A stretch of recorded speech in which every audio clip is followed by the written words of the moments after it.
وسلم صلى الله على محمد صلى الله عليه وسلم صلى الله على محمد صلى الله عليه وسلم صلوا على النبي محمد اللهم صل عليه يا نبي سلام عليك يا رسول سلام عليك يا حبيب سلام عليك صلوات الله عليك يا نبي سلام عليك يا رسول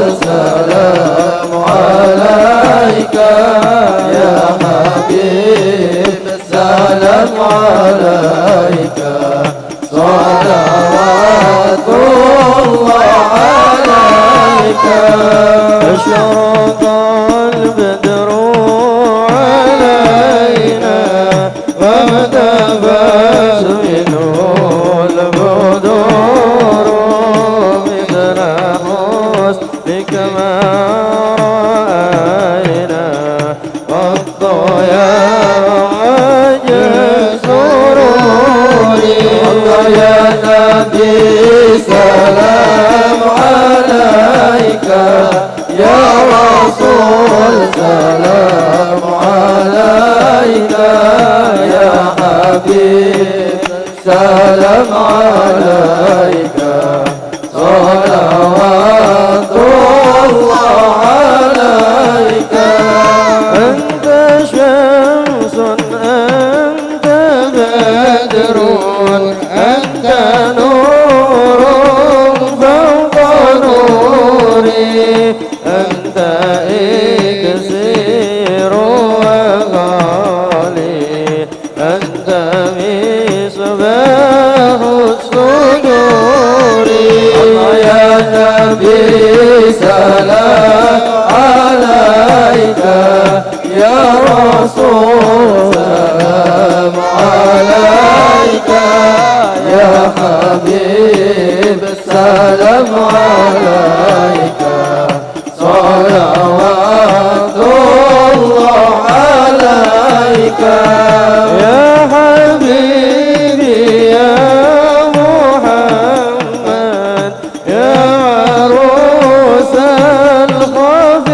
الخفقين يا مؤيد يا ممجد يا إمام القبلتين الله يا نبي سلام عليك يا رسول سلام عليك يا حبيب سلام عليك صلوات الله عليك مرحبا من رأى وجهك يسعد مرحبا يا كريم الوالدين مرحبا مرحبا يا نور العين مرحبا مرحبا جد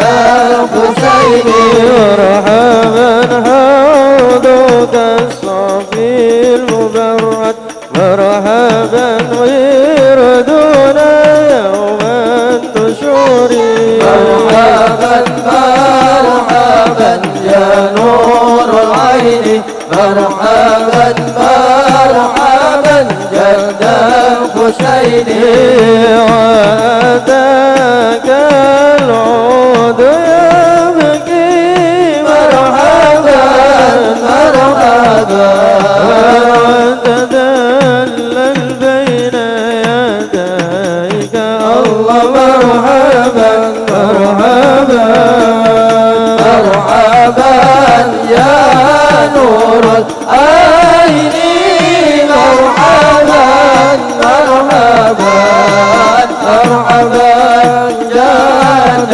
الحسين الله مرحبا مرحبا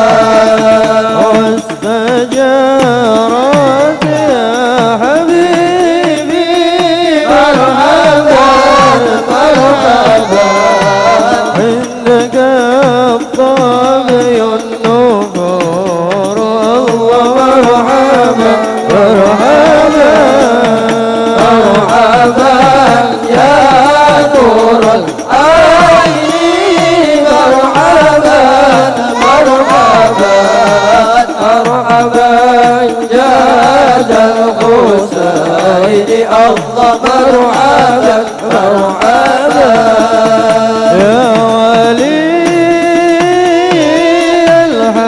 الحسنات يا رفيع الدرجات كفر عني ذنوبنا واغفر عني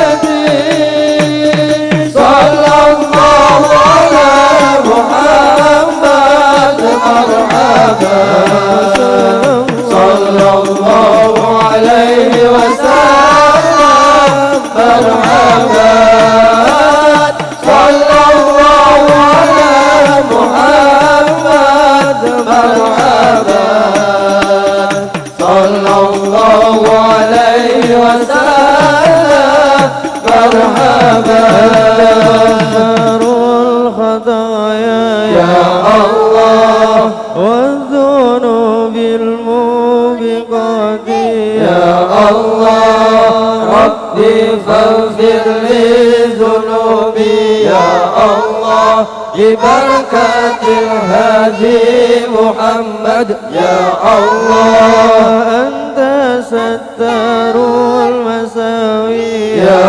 الله وموكل العثرات يا الله ربي فاغفر لي ذنوبي يا الله ببركة الهادي محمد يا الله عالم السر وأخفى يا الله مستجيب الدعوات يا الله ربي فاغفر لي ذنوبي يا الله ببركة الهادي محمد يا الله ربي فارحمنا جميعا يا الله بجميع الصالحات يا الله ربي فاغفر لي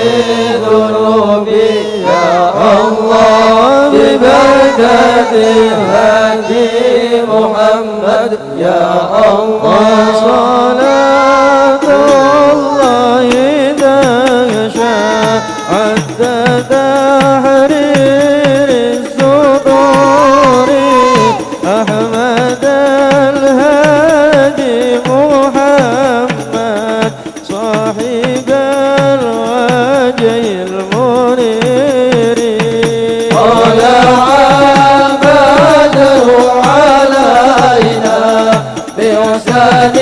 بحسنيات الوداع وجب الصبر علينا فدعا بالله مرحبا يا مرحبا يا نور العين مرحبا جد الحسين مرحبا مرحبا مرحبا يا مرحبا يا نور العين مرحبا جد الحسين مرحبا مرحبا على محمد صلى الله عليه وسلم صلى الله على محمد يا ربي صل وسلم يا ربي صلاة رسول سلام عليك يا حبيب سلام عليك صلوات الله عليك النبي محمد اللهم صل وسلم عليه ومحيا كالشمس منكم مضيء أسفرت عنه ليلة غراء ليلة المولد الذي كان للدين سرور بيومه وازدهاء اللهم صل عليه يوم الناس بمفعه ابنة وبهم من فخر ما لم تله النساء اللهم صل وأسأل وسلم عليه قومها بأفضل مما حمل قبله مريم العذراء مولد كان منه في ضالع الكفر وبال عليهم ووباء صلوا عليه ودوى البشرى الهواتف أن قد ولد المصطفى وحق الهنا هذا وقد استأصل القيام عند ذكر مولده الشريف أئمة ذور وزريفة أئمة ذور ويت وروية اللهم صل وطوبى عليه لمن كان تعظيمه صلى الله عليه وسلم غاية مرمه ومرماه صلوا عليه قبره الكريم بعرب سليم صلاة وتسليم اللهم صل وسلم وبارك عليه وعلى آله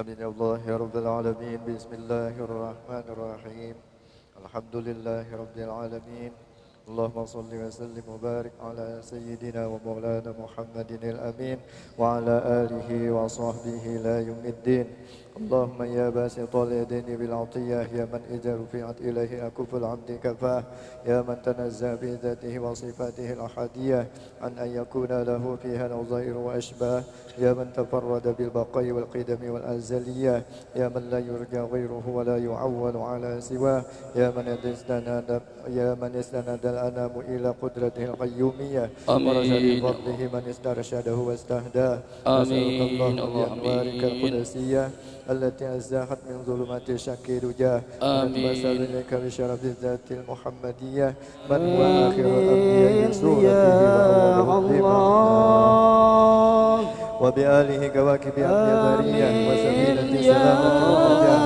وبأصحابه وللهداية والأفضلية الذين بذلوا نفوسهم لله يبتغون فضلا من الله وبحملة شريعته أولي المناكب والخصوصية الذين استبشروا بنعمة وفضل من الله أن توفقنا في الأقوال والأعمال لإخلاص النية وتنجح لكل منا من الحاضرين والغائبين مطلبه ومناه وتخلصنا من أسر الشهوات والأدواء القلبية وتحقق لنا من الآمال ما بك ظننا وتكفينا كل مدلهمة وبلية ولا تجعلنا ممن أهواه هواه وتدني لنا من حسن اليقين قطوفا دانية جنية وتمحو عنا كل ذنب جنيناه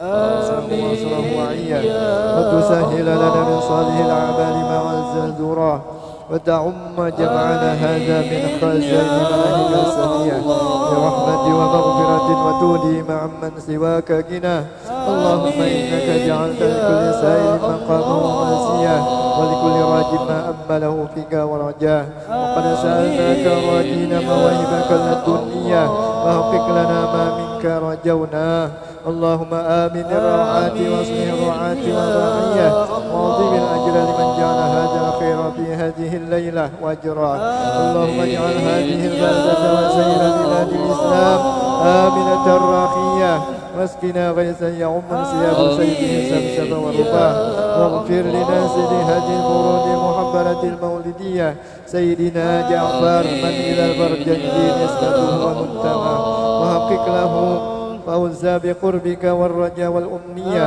واجعل مع المقربين وقيله وسكناه واستر له وعجزه وأسره عيه والكاتبها وقارئها ومن أصرف إليها سمعه وأصباه. اللهم وصل وسلم على أول قابل للتجهيز من الحقيقة الكلية وعلى آله وصحبه ومن نصره ووالاه. ما شرفت الآجال من وصله الدوري للأرض الجوهرية وتحلت صدور المحافل المنيفة بعقوده له. أفضل الصلاة وأتم التسليم على سيدنا ومولانا محمد خاتم الأنبياء والمرسلين وعلى آله وصحبه أجمعين. سبحان ربك رب العزة عما يصفون وسلام على المرسلين والحمد لله رب العالمين.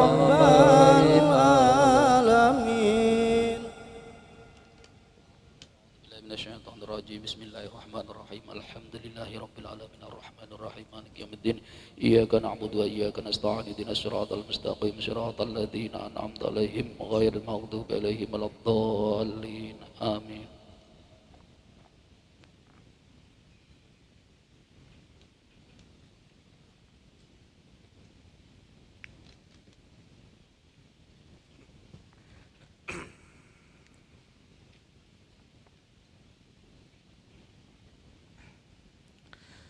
Bismillahirrahmanirrahim. Assalamualaikum warahmatullahi wabarakatuh. Warahmatullahi wabarakatuh. Alhamdulillahilladzi syarrafal wujud bi Muhammadinil Mahmud mustafahu khairu mab'utsin wa khairu maulud. Salatu wassalamu ala sayyidina wa habibina wa syafi'ina wa nura qulubina sayyidina wa maulana Muhammad syafi'al ilali wal qulub wa ala alihi wa sahbihi wa man ilahi mansub. Amma ba'd. Ahibail kiram, ma'asyrul habaib wal ulama wal asatid, sama-sama kita muliakan para habaib dzurriyyat baginda Rasulullah sallallahu alaihi wasallam, para alim ulama, para kiai, para guru-guru, para asatid, bil khusus yang sama-sama kita muliakan guru kita bersama akhina billah ada ilallah al-ustad al-habib Muhammad Jamaluddin Fahmi bin Abdurrahman al-Jupri, juga yang sama-sama kita muliakan akhina billah ada ilallah al-ustad Ahmad Syarifuddin. Kita doakan semoga para guru-guru kita, para kiai kita, para habaib kita dijaga oleh Allah Subhanahu wa taala, dibahagiakan hidupnya dunia dan akhirat, dilancarkan segala urusannya. Amin amin ya rabbal alamin. Bapak Ibu jamaah rahimakumullah, alhamdulillah malam hari ini kembali kita diizinkan oleh Allah Subhanahu wa taala bisa berkumpul bersilaturahim di tempat ini, yakni di rumah Bapak Midun atau Bapak Zaidun. Terkhusus untuk Al-Fakir sendiri, ini yang pertama kali kami berdiri di sini dan pengorbanannya luar biasa Habib, karena majelis saya libur hari ini hanya demi sidin berdua ini Bib. Ini majelis, tapi kasab juga mati lampu tadi. Kalau seandainya lanjut juga pasti ada burang juga kan. Pasti nggak ada jemaahnya. Jadi sudahlah, takdir Allah hari ini saya bisa ketemu dengan jenengan semuanya. Amin ya rabbal alamin. Baik Bapak Ibu jamaah rahimakumullah, izinkan saya menyampaikan susunan acara pada malam hari ini, acara peringatan Maulid Nabi besar Muhammad sallallahu alaihi wasallam. Yang pertama pembukaan, yang kedua pembacaan kalam ilahi, yang ketiga sambutan, yang keempat ceramah agama sekaligus doa dan penutup.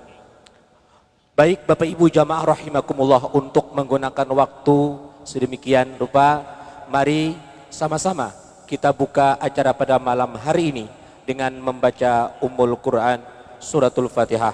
Kami mintakan kepada guru kita yang mulia untuk membukanya dengan tawassul.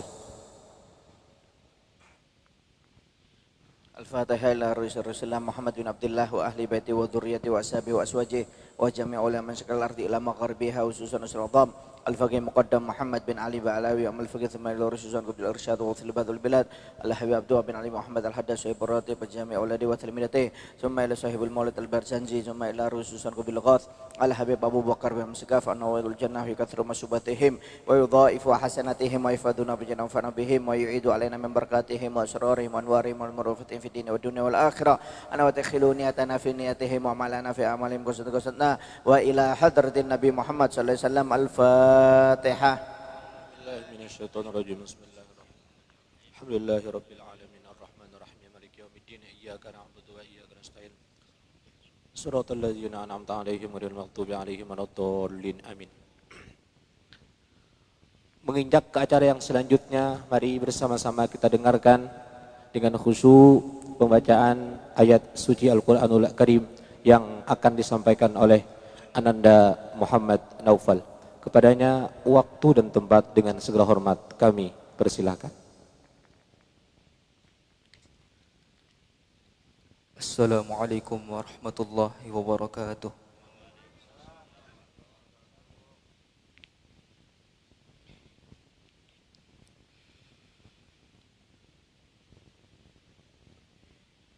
أعوذ بالله من الشيطان الرجيم.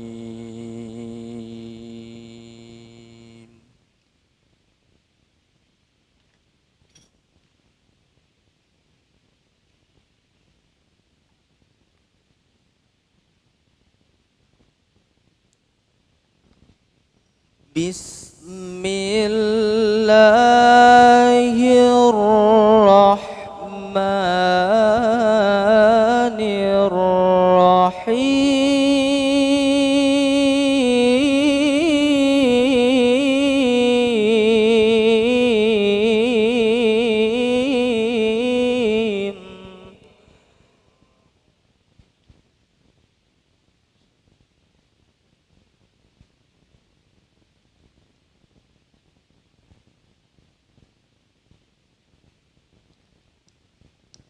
لقد كان لكم في رسول الله أسوة حسنة لمن كان يرجو الله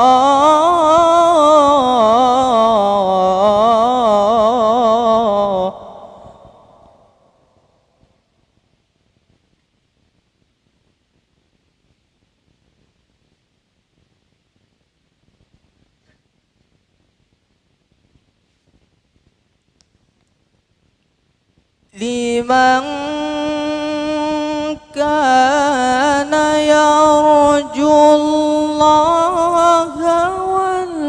واليوم الآخر وذكر الله كثيرا.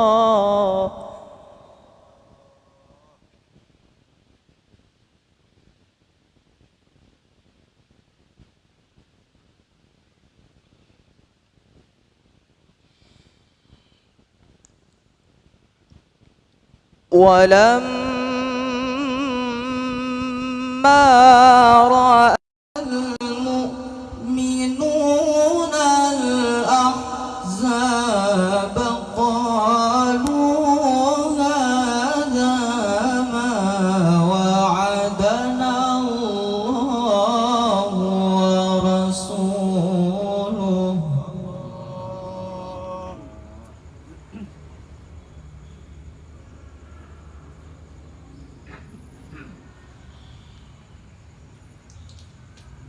قالوا هذا ما وعدنا الله ورسوله وصدق الله ورسوله.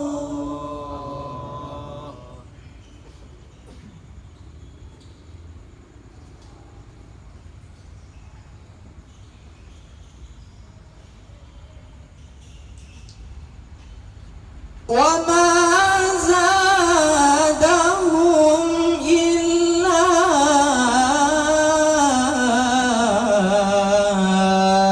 إيمانا وتسليما.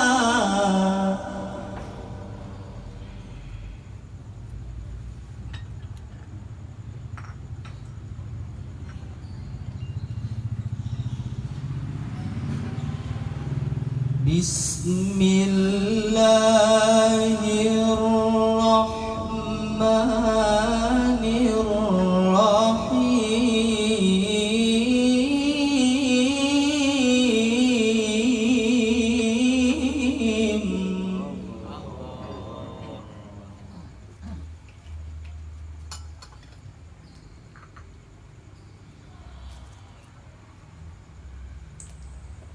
ما كان محمد أبا أحد من رجالكم ولكن رسول الله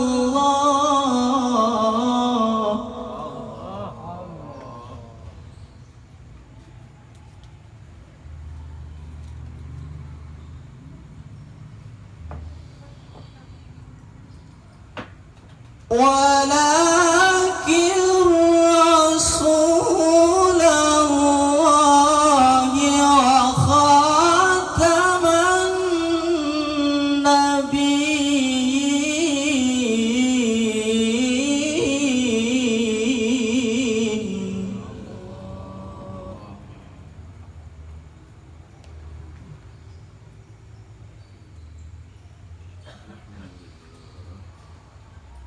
وخاتم النبيين وكان الله بكل شيء عليما.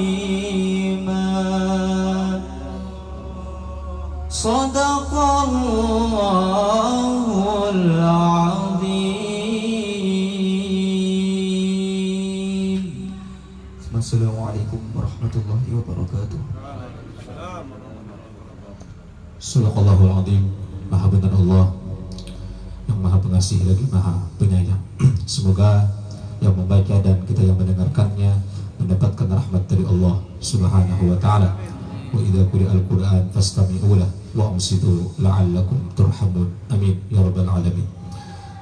Bapak Ibu jemaah rahimakumullah, sebelum kita mendengarkan ceramah agama pada malam hari ini, mari kita dengarkan sambutan mewakili dari Sahibul Bait, Sahibul Hajah, Bapak Saudara Midun, yang disampaikan oleh guru kita bersama Al-Ustaz Ahmad Sadibuddin Al-Barabai dari Kalimantan Selatan. Demikian kami persilahkan. Bismillahirrahmanirrahim. Assalamualaikum warahmatullahi ta'ala wabarakatuh. Bismillah, alhamdulillah, wassalatu wassalamu ala rasulillah sayyidina wa maulana Muhammad ibni Abdillah wa ala alihi wa sahbihi wa mawalah wa man tabi'a hudah bi ihsanin ila yaumil qiyamah. Qul subhanahu lam tana innaka antal alimul hakim. Rabbi shrah li sadri wa yassir li amri wa hlul 'uqdatam min lisani yafqahu qawli bi rahmatika ya arhamar rahimin. Wala haula wala quwata illa billahil aliyil azim. Amma ba'du. Yang sama kita hormati, kita muliakan para habaib, wabil khusus guru kita Al-Habibul Hajj Muhammad Jamaluddin Fahmi Al-Jufri. Mudah-mudahan Allah Subhanahu wa taala senantiasa memanjangkan umur beliau dalam keadaan sehat walafiat. Amin ya rabbal alamin. Dan para habaib yang lain, dan juga para guru-guru agama, para asatidzah, wabil khusus akhina fillah Ustadz Mahya Syarwani, yang malam hari ini beliau turun level. Tadi malam beliau sambutan, malam ini beliau MC, saya yang sambutan. Guru Ramli, Guru Mulyadi, dan para guru-guru yang lain, para bapak ibu sekalian yang dirahmati Allah Subhanahu wa taala, dan juga bil khusus tuan rumah yaitu Bapak Zaidun sekeluarga, para jamaah Majelis Ratibul Haddad, Ratibul Atas, para jamaah Majelis Ad-Damawi yang mudah-mudahan senantiasa diberikan oleh Allah Subhanahu wa taala kesehatan, barokah dunia dan akhirat, selamat dunia dan akhirat, dan mudah-mudahan kita semua berkumpul di dalam surganya Allah Subhanahu wa taala. Amin ya rabbal alamin.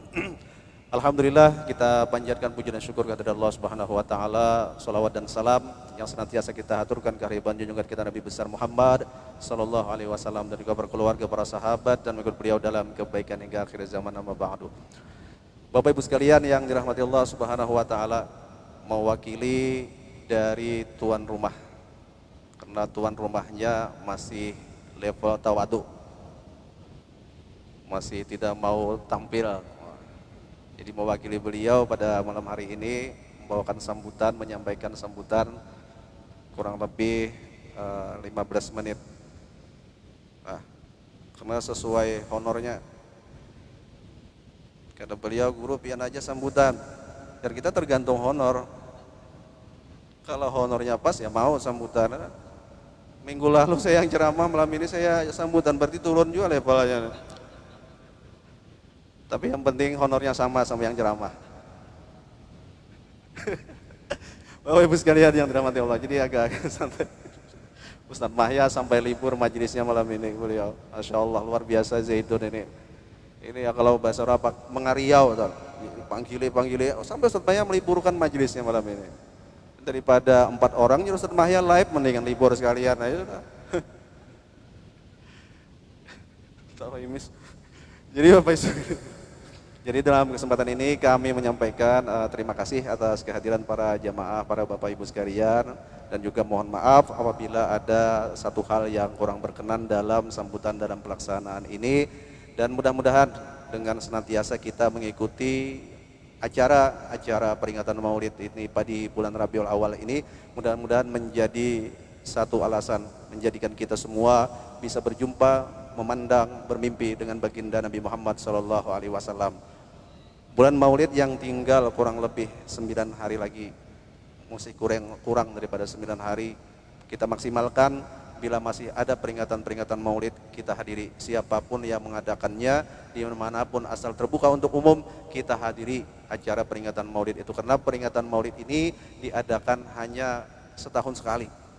Kalau setahun sekali pun juga tidak bisa hadir, Masya Allah, kapan lagi mau hadir dalam perayaan Maulid, mendengar sirah-sirah nabawi yang disampaikan oleh para asatidz, para habaib dalam tausiahnya. Bapak Ibu sekalian yang dirahmati Allah, terakhir kita doakan tuan rumah dengan keberkahan Nabi Muhammad SAW.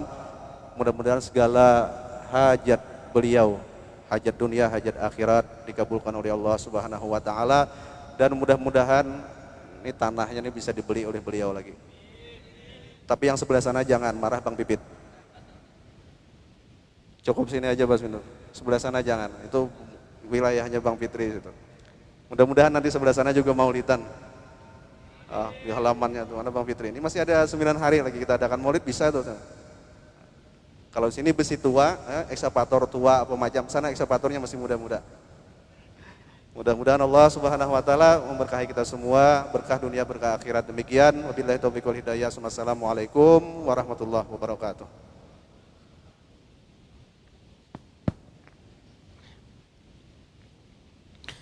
Demikian sambutan dari Guru Ahmad Syarifuddin mewakili Sohibul Bait Sohibul Hajah. Baik Bapak Ibu jamaah rahimakumullah, sampailah kita kepada acara yang kita tunggu-tunggu, yakni Mau'izatul Hasanah, ceramah agama yang akan disampaikan oleh guru kita Al-Habibul Hajj Al-Ustadz Sayyid Al-Habib Muhammad Jamaluddin Fahmi bin Abdurrahman Al-Jubri dari Nyamplungan Ampel, Surabaya. Ya, kepadanya waktu dan tempat dengan segala hormat kami persilahkan. Sallu ala Nabi Muhammad.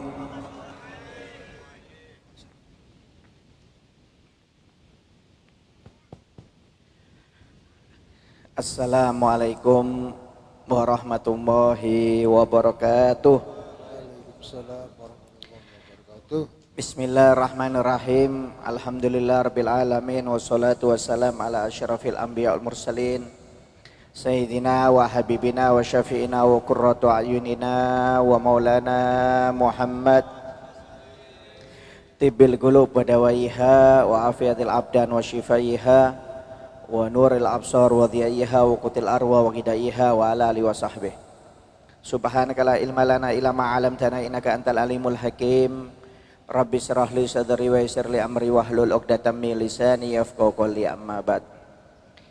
Yang saya cintai, yang saya hormati para alim ulama, para tokoh agama, para asatid, wabil khusus akhina fillah Al-Ustadz Ahmad Syarifuddin, Khadimul Majlis Nurul Muhibbin Kabupaten Berau, yang kemarin ceramah sekarang jadi MC. Yang saya cintai akhina fillah Al-Ustadz Mahya Syarwani, yang disingkat Mahsyar, Padang Mahsyar, dari Soto Banjar, yang hadir pada malam hari ini. Beliau rela ya untuk menutup majelisnya untuk bisa hadir di tempat ini. Yang saya takutkan minggu depan tutup terus ke sini akhirnya. Itu yang saya takutkan. Kalau malam ini tutup sekali nggak apa-apa. Takutnya tiap malam malam Selasa ya. Malam Selasa takutnya tuh tutup bisa hadir di tempat ini. Ya. Ada Guru Ramli, Ustadz Mulyadi, dan para asatid yang lainnya. Ya. Yang saya cintai, yang saya hormati, Sohibul Bait, Sohibul Hajah, Sohibul Majlis, akhina fillah, Saudara Zaidun alias Midun alias Juragan Besi Tua. Ya. Luar biasa, nggak tanggung-tanggung. Yang sambutan Ustadz, yang MC-nya juga Ustadz. Ya. Nggak tanggung-tanggung ini Sohibul Bait ini. Ya. MC-nya sama yang sambutan Ustadz. Berarti yang tuan rumahnya ini bisa-bisa di atasnya Ustadz ini. Ya. Luar biasa, mestinya sambutan ini tuan rumah ini. Ya Pak, sambutan sedikit kah? Ya. Subhanallah, luar biasa. Ya. Beliau ini terkenal Pak. Bapak Zaidun ini alhamdulillah terkenal, apalagi di kalangan pesantren. Kalau Anda belajar ilmu nahu ada nama beliau Zaidun. Goma Zaidun, Ja'a Zaidun, Doroba Zaidun Amron. Ya. Jadi yang suka mukuli Amron ya ini orangnya ini. Kalau di dalam kitab nahu. Ya. Sampai pernah dikisahkan, ya, ini memang kalau di dalam nahu itu fa'ilnya pasti Zaidun. Nggak ada laginya.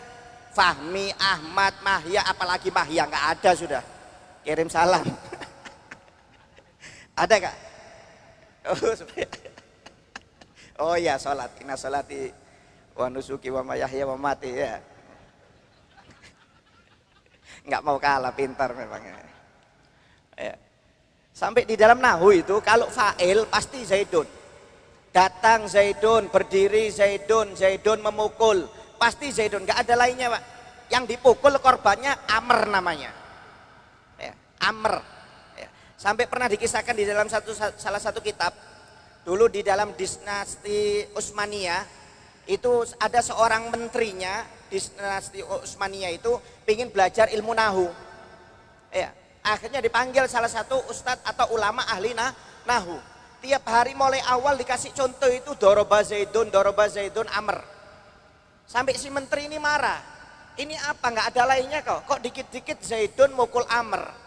Tiap hari permisalannya Zaidun mukul Amr. Kata gurunya, wahai menteri, ini cuma permisalan, ini bukan sungguhan. Ini cuma permisalan, enggak. Kamu ini tiap hari kok permisalannya itu kok mesti Zaidun selalu mukul Amr. Sampai gurunya itu yang ilmu nahu dimasukkan penjara. Gara-gara si menteri. Kenapa? Nggak terima menterinya ini. Kasihan Amr ini dipukul sama Zaid terus. Tapi bukan Zaidun ini loh ya. Akhirnya menterinya nyuruh anak buahnya panggil ulama nahu yang lainnya. Jawabannya sama, ini cuma permisalan. Nggak tenang menteri ini. Semua akhirnya ulama nahu itu dimasukkan penjara di Turki pada waktu itu. Sampai diambilkan ulama ahli nahu dari Baghdad.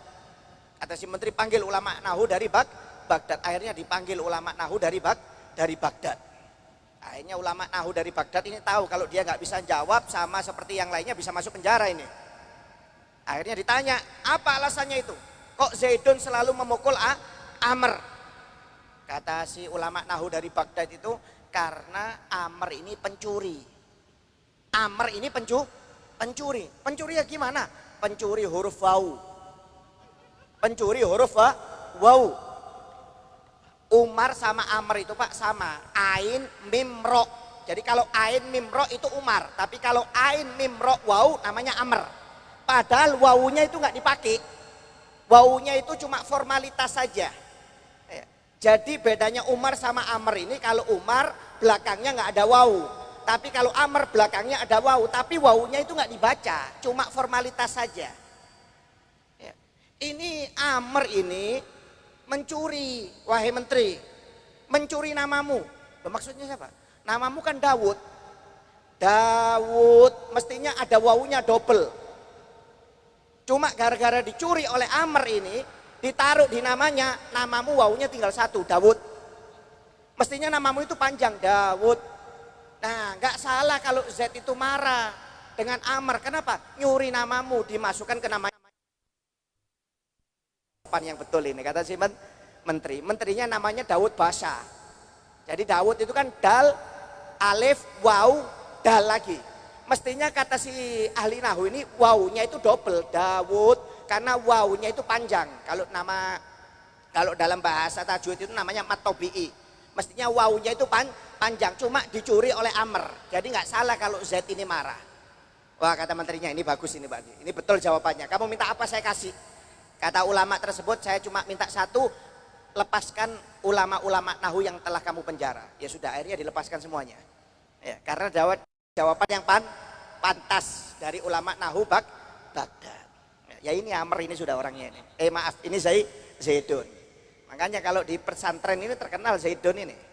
Ya, terkenal, subhanallah. Ya. Juragan besi tua, dilihat loh Pak. Lihat modelnya nggak nafsu saya Pak. Sungguh, lihat modelnya nggak nafsu, dikasih saya nggak mau ini. Ini kalau ada di rumah saya seperti ini, saya kasihkan gratis, nggak pakai ditimbang. Tapi subhanallah, walaupun jelek gini, menghasilkan uang. Subhanallah. Saya ingat kalau besi tua ini, ingat besi tua yang besar di Surabaya Pak, namanya Habib Idrus Al-Jufri. Itu juragan besi tua terbesar di Jawa Timur. Beliau itu dulu satu-satunya orang yang bisa masuk ke Krakatau Steel. Dulunya itu miskin beliau ini. Subhanallah, ini kisah nyata ini, bukan bohongan ini. Beliau itu suka sholat 5 waktu di Masjid Ampel Pak. Ya, motornya itu saking miskinnya, kalau kata orang dulu, beliau mulai kaya itu hampir tahun 2000-an. Tahun 90-an itu motornya itu Honda Kuntul. Ada Honda Kuntul kalau kata orang Jawa itu. Yang kurus itu. Gak tahu Honda apa namanya. Kalau orang Jawa ngomong Honda Kuntul itu. Ya. Angsa. Honda bebek, bukan Honda bebek, di bawahnya lagi. Yang kurus itu. Yang lehernya kecil itu. Itu beliau itu aktif 5 waktu di Masjid Ampel. Ya. Sampai kisah cerita singkatnya, ada orang datang kepada beliau minta air. Minta air. Padahal waktu itu yang di Surabaya yang terkenal suka ngobat-ngobati itu adalah Al-Habib Syekh almarhum Al-Habib Syekh bin Muhammad Al-Idrus. Itu yang terkenal pada waktu itu di Surabaya yang suka ngobat-ngobati. Jadi kalau ada orang sakit minta obat sama beliau, ditiup airnya, diminumkan sembuh. Subhanallah. Luar biasa memang Al-Habib Syekh almarhum. Jadi ini ada orang datang kaya, juragan besi tua dari Jakarta, orang Madura. Yang dimana orang ini punya satu-satunya orang yang punya lisensi yang bisa masuk ke Krakatau Steel. Kalau uangnya jangan ditanya Pak, bukan miliaran, triliunan. Triliunan ini orang kaya ini. Orang Madura ini, juragan besi tua terbesar di seluruh Indonesia. Dia salah satunya orang yang punya surat yang bisa masuk ke Krakatau Steel. Jadi semua juragan-juragan besi tua itu store-nya sama dia. Subhanallah, juragan besi tua dari Madura ini istrinya sakit Pak, kena kanker. Sudah berobat ke Eropa, sudah berobat ke Amerika, nggak sembuh-sembuh. Istrinya cinta, si orang yang kaya ini cinta dengan istrinya. Kenapa? Mulai dari bawah menemani istrinya ini. Mulai nggak punya sampai jadi miliarder, uangnya triliunan, itu mulai istrinya. Jadi cintanya dengan istrinya luar biasa ini, juragan ini. Sampai berobat ke Eropa, ke Amerika nggak sembuh-sembuh. Sampai dia nadar, barang siapa yang bisa menyembuhkan istri saya kasih setengah saham saya. Bayangkan uangnya triliunan Pak, orang besi tua ini. Karena saking cintanya kepada istrinya, pengen sembuh, dia nadar kalau ada orang yang bisa menyembuhkan dikasih setengah. Subhanallah, nggak tanggung-tanggung, nggak tanya mimpi beliau ini. Mimpi, dalam mimpi itu, kata dalam mimpinya itu ada orang yang bisa menyembuhkan istrimu, yaitu orangnya sholat di Masjid Ampel. Dilihatkan wajahnya sekilas. Ketika masuk ke Masjid Ampel, beliau datang dari Jakarta ke Surabaya ke Masjid Ampel, dilihat nggak taunya ada Habib Idrus ini, Al-Jufri ini, saking duduk-duduk nyandar di tembok. Memang biasanya beliau itu kalau sholat nggak langsung pulang, masih baca wirid, banyak, bacaan wiridnya itu banyak. Miskin beliau nih, datang, dilihat, ini orangnya yang di dalam mimpi ini. Dalam mimpi kata si juragan ini, minta maaf Habib, minta air. Buat siapa? Istri saya. Kenapa? Istri saya sakit, kena kanker. Saya sudah berobat ke Amerika, ke Eropa, nggak sembuh-sembuh. Ya. Saya mimpi, di dalam mimpi orang yang bisa ngobati saya, orangnya sering sholat di Masjid Ampel. Saya lihat di mimpi saya itu wajahnya antum. Wajahnya antum. Kata Habib Idrus, minta maaf, saya ini bukan suka ngobati orang. Kalau pengen ngobati orang, ayo saya ajak. Namanya Habib saya Al-Idrus. Itu suka ngobati tuh. Saya sendiri kadang-kadang minta air sama beliau. Itu orang yang bisa ngobati. Kata beliau, enggak, saya enggak mau. Karena saya mimpinya lihat Habib ini. Terserahlah, Habib gak bisa baca doa, yang penting pokoknya dibacai Al-Fatihah, Al-Quran atau apa. Yang penting Habib. Wah, karena dipaksa baca Fatihahnya Habib. Sambil ditiup, ya, tutup. Akhirnya juragan besi itu aja tanya, di mana rumahnya Habib? Oh, rumahnya saya di sini. Pulang, subhanallah pulang Pak, diminumkan istrinya sembuh. Sembuh. Bayangkan, padahal sudah berobat ke Eropa, sudah berobat ke Amerika. Nggak taunya cuma ditiupkan sama Habib ini sembuh istrinya. Sehat langsung datang beberapa minggu kemudian ini juragan datang lagi dari Jakarta, langsung ke rumah Habib itu langsung dibawa ke notaris tanda tangan. Separuh sahamnya dikasihkan sama Habib itu. Sekarang miliarder itu Habib. Bayangkan dulunya miskin. Cuma karena istiqomah sholat di Masjid Ampel, nggak taunya dapat rezeki dari Allah Subhanahu wa Ta'ala. Orang tua saya Pak, almarhum abah saya, pernah diajak Habib Idrus ini. Buku rekeningnya itu banyak, tebalnya segini, macam-macam, Bank BCA, Mandiri, BRI, BNI. Orang tua saya waktu itu diajak ke Mandiri. Ke Mandiri saja, itu buku rekeningnya Mandiri itu ada 4 atau 5. Satu buku itu 400 miliar uangnya. Bukan tanggung-tanggung loh. Besi itu wah, ya modelnya kayak gini, nggak nafsu. Cuma uangnya miliaran. Nggak tahu kalau Zaidun ini. Saya belum pernah ngecek bukunya ini. Ya, subhanallah. Ya. Remeh Pak, remeh, tapi subhanallah barokah. Makanya jangan pernah melihat sesuatu yang jelek itu gak bermanfaat. Kadang-kadang yang jelek itu malah bermanfaat. Ya, ini kalau dilihat sekilas ya Allah, gak nafsu, saya lihat bingung buat apa ini. Gini banyaknya, ya, malah jelek-jelekan rumah. Cuma rumah bisa bagus gara-gara ini Pak. Alhamdulillah. Ya, mudah-mudahan dikasih barokah oleh Allah Subhanahu wa Ta'ala pekerjaannya. Ya, dikasih manfaat. Alhamdulillah. Ya. Ini pembukaannya aja panjang, ceritanya 2 sudah tadi. Ya, belum ceramahnya ini.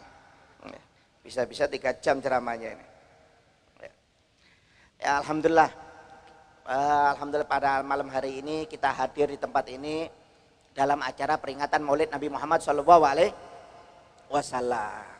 Peringatan-peringatan seperti ini Pak adalah salah satu cara untuk memuliakan dan mengagungkan Nabi Muhammad SAW. Karena memuliakan Nabi ini dan mengagungkan Nabi itu perintah dari Allah Subhanahu wa Ta'ala. Allah Subhanahu wa Ta'ala berfirman di dalam Al-Quran, wa ma arsalnaka illa syahidan wa mubasyiran wa nadhira litu'minu billahi wa rasulih wa tu'azziru wa tuwaqqiru. Allah Subhanahu wa Ta'ala berfirman di dalam Al-Quran, aku tidak mengutus kamu Muhammad kecuali engkau sebagai saksi, kata Allah Subhanahu wa Ta'ala nanti di hari kiamat. Dan engkau sebagai pemberi kabar gembira kepada orang-orang yang beriman tentang adanya surga. Dan engkau sebagai pemberi peringatan kepada orang-orang kafir, orang-orang yang bermaksiat tentang adanya nerakanya Allah Subhanahu wa taala. Dan aku tidak mengutus kamu wahai Muhammad supaya manusia itu beriman kepada Allah, kepada aku, dan beriman kepada kepadamu. Dan aku tidak mengutus kamu wahai Muhammad kecuali manusia itu seluruhnya untuk memuliakan dan mengagungkanmu, kata Allah Subhanahu wa taala. Jadi kita ini wajib Pak memuliakan dan mengagungkan Nabi, itu hukumnya wajib. Kalau ada orang tidak mau memuliakan Nabi, tidak mau mengagungkan Nabi, berarti bahaya, ini bisa kafir, ini murtad. Kenapa? Karena tidak taat kepada Allah Subhanahu wa taala. Wajib hukumnya. Kenapa? Nabi ini Nabi Allah Subhanahu wa taala ini menciptakan alam semesta ini semuanya karena Nabi Muhammad Shallallahu alaihi wasallam. Anda lihat keistimewaan Nabi Muhammad. Sampai lahirnya Nabi Muhammad ini nggak sama dengan nabi-nabi terdahulu. Banyak kejadian-kejadian besar yang terjadi di hari kelahiran Nabi Muhammad SAW yang tidak dialami oleh nabi-nabi sebelum Nabi Muhammad SAW. Ya, di antaranya yang disebutkan dalam hadis ketika Nabi Muhammad SAW lahir, ya, terjadi beberapa kejadian aneh. Di antaranya 14 balkon istana Kisra yang ada di Persia roboh. Yang dimana pada waktu itu Pak, kerajaan yang terbesar itu ada dua, yaitu Kisra dan Romawi. Kisra ada di Persia yang sekarang Iran, dan Romawi yang ada di Eropa. Itu dua kerajaan besar, yang dimana Persia ini adalah pusat kedoliman, pusat kekafiran. Tapi ketika hari lahirnya Nabi Muhammad SAW 12 Rabiul Awal, itu 14 balkon atau tiang kerajaan Persia roboh dengan sendirinya tanpa sebab. Padahal itu kerajaan kokoh ratusan tahun tidak pernah roboh. Tapi di hari kelahiran Nabi Muhammad roboh dengan sendirinya itu kerajaan Pak. Roboh dengan sendirinya tanpa sebab.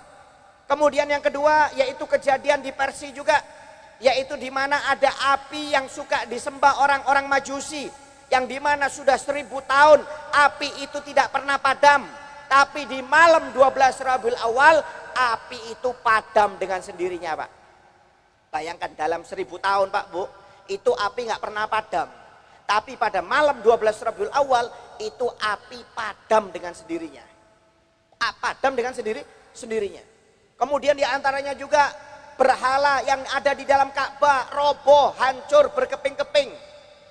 Dulu Ka'bah itu kanan kirinya sama di dalamnya itu Pak banyak berhala. Banyak Tuhan-Tuhan yang disembah di dalam Ka'bah atau di luar Ka'bah. Tapi di hari kelahiran Nabi Muhammad itu berhala roboh semuanya, hancur. Baik yang di luar Ka'bah maupun yang di dalam Ka'bah. Subhanallah. Hancur berkeping-keping itu. Di hari kelahiran Nabi Muhammad SAW. Bahkan di hari kelahiran Nabi Muhammad itu sebelumnya, di hari kelahiran Nabi Muhammad itu Pak, setan atau jin kafir itu biasanya bisa menembus langit untuk mencuri kabar, mencuri tentang takdir-takdir manusia. Jadi maaf kalau dibandingkan, kalau dibandingkan dukun sekarang dengan dukun orang dulu sebelum Nabi Muhammad, itu lebih hebat sebelum zaman Nabi Muhammad Pak. Kenapa? Karena dukunnya itu dengan bantuan jin kafir, karena bisa langsung ngambil dari bahasanya itu Lauhul Mahfud, dari Umul Kitab. Itu jin-jin itu bisa ngambil kabar. Jadi Anda besok kejadiannya mau tabrakan atau dapat musibah, itu dukun orang dulu itu lebih pintar, lebih hebat. Karena apa? Tahu takdir kita semuanya. Mulai lahir sampai meninggal, tiap harinya, tiap detiknya, tiap jam, itu mereka tahu. Hebatnya orang dulu itu. Kenapa? Karena ada bantuan dari jin kafir yang suka mencuri kabar dari langit. Jadi dukun-dukun itu dulu hebat. Tahu Pak, kita bisa kaya, kita jodohnya bagus umpamanya. Zaman dulu hebat, kalau zaman sekarang ini pembohong semuanya. Pingin kaya datang ke dukun, dukunnya sendiri melarat. Kalau memang minta kaya, dukunnya pasti kaya dulu. Ini enggak, yang didatangi pingin ke dukun, pingin sukses dagangannya, dukunnya sendiri melarat, ya repot ini. Kan kalau secara akal logika kan enggak masuk akal Pak. Minta pingin punya anak, pingin istri yang baik, pingin suami yang baik, rumah tangga yang baik. Dukunnya aja nggak punya keluarga, dukunnya nggak punya anak, dukunnya nggak berumah tangga. Ya. Jangan, kalau orang dulu hebat, memang dukunnya hebat. Tapi di hari kelahiran Nabi Muhammad jin-jin kafir atau setan itu tidak bisa kembali ke langit Pak untuk mencuri kabar. Sampai sekarang, mulai hari kelahiran Nabi sampai sekarang ditutup itu pintu langit. Jin kafir atau setan tidak boleh masuk. Kenapa? Karena Nabi Muhammad SAW sudah lahir. Orang dulu hebat-hebat dukunnya, luar biasa. Ya. Orang sekarang ini saya heran, kadang-kadang pinter pendidikan tapi percaya sama dukun-dukun palsu. Ya, seperti yang kemarin di mana itu di Probolinggo yang lagi rame itu siapa? Yang gandakan uang itu loh. Kanjeng Dimas ya? Hah? Ya, Dimas Kanjeng. Hah? Oh, taat pribadi. Ya. Tapi panggilannya Kanjeng Dimas ya. Ya. Loh itu banyak Pak yang gandakan uang. Loh kalau secara akal logika, kalau memang dia bisa gandakan uang, ya dia sendiri toh yang gandakan. Baru nanti dibagi-bagi. Loh itu kan kalau secara akal logika, loh itu yang ikut gandakan uang Pak. Bukan orang biasa, bukan orang bodoh. Banyak yang pintar, S1, S2, profesor, doktor yang datang ke sana itu. Yang sudah kaya, pingin kaya, gandakan uangnya. Bawa uang kadang-kadang 500 juta, ada yang 1 miliar, ada yang 2 miliar. Akhirnya kirim salam semuanya. Kirim salam. Gimana mau gandakan uang itu? Kalau secara akal logika, kalau saya bisa gandakan uang, buat apa saya gandakan uangnya sampean Pak? Lebih baik gandakan uang sendiri, kenapa? Loh itu kan secara akal logika kan harus dipercaya. Loh kalau orang sekarang ini kan aneh, banyak yang percaya tahayul seperti itu. Yang nggak mungkin. Loh itu yang percaya pun orang-orang pinter kadang-kadang, bukan orang bodoh. Kalau orang bodoh nggak berpendidikan percaya masih masuk akal. Ini orang sarjana, S1, S2, sampai jadi S-teler gara-gara ditipu itu. Ini apa ini seperti ini? Oleh karena itu maaf, kita ini nggak usah percaya dengan hal-hal tersebut. Kalau ingin percaya itu dengan Allah Ta'ala. Allah Ta'ala yang mengatur semua rezeki kita, urusan kita. Kalau ingin sukses, ingin kaya, rumah tangga enak, anak jadi anak yang soleha, serahkan semuanya sama Allah Ta'ala. Ya. Minta berkah sama ulama, minta doa sama kiai, itu nggak ada masalah. Kalau udah ketemu ke dukun itu ya maaf, itu cara yang keliru. Nggak boleh memang dalam syariat. Dukun dulu hebat Pak, nggak seperti maaf dukun sekarang. Itu setelah lahirnya Nabi Muhammad, setan atau jin kafir itu tidak bisa masuk ke langit. Ditutup sudah langit itu, nggak boleh mencuri kabar sama sekali. Dan di hari kelahiran juga Nabi Muhammad SAW itu ada bintang namanya bintang Ahmad yang keluar pada waktu itu sampai diriwayatkan saking bercahayanya itu bintang malam seperti pagi atau siang Pak. Jadi di hari kelahiran Nabi Muhammad itu bintang keluar pada malam tersebut. Itu sampai malam seperti siang. Orang-orang sampai takut Pak. Malam seperti siang. Itu bintang memang namanya bintang Ahmad. Itu kalau hanya keluar ketika Nabi Muhammad SAW lahir. Subhanallah. Jadi lahirnya itu bahasanya itu seumur hidup cuma 1 kali. Yaitu ketika Nabi Muhammad SAW lahir, namanya bintang Ahmad. Itu keluar di malam tersebut, bercahaya luar biasa. Sampai maaf pendeta-pendeta orang Yahudi semuanya tahu bahwasanya ini bakal lahir Nabi akhir zaman. Karena salah satu tanda Nabi akhir zaman keluar itu ada bintang yang bercahaya pada malam hari, yaitu bintang Ahmad yang diambil dari nama Nabi Muhammad SAW. Karena nama Nabi Muhammad itu Pak di langit Ahmad, kalau di bumi namanya Muhammad. Itu namanya Nabi Muhammad SAW. Banyak kejadian-kejadian yang luar biasa. Ya, sampai di hari kelahiran Nabi Muhammad Pak, maaf.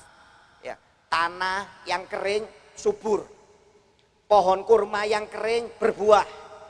Ya, sapi hewan ternak yang kurus semuanya jadi gemuk di hari kelahiran Nabi Muhammad SAW. Subhanallah, Allahumma sholli ala Muhammad. Luar biasa, ini kejadian banyak Pak, kejadian yang luar biasa ini Pak, banyak. Dan itu tidak dialami nabi-nabi sebelum Nabi Muhammad SAW.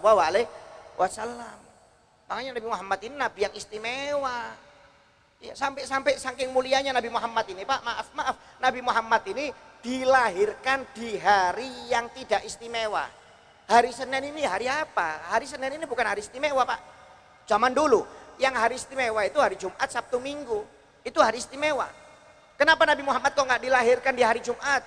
Jumat kan Sayyidul Ayyam.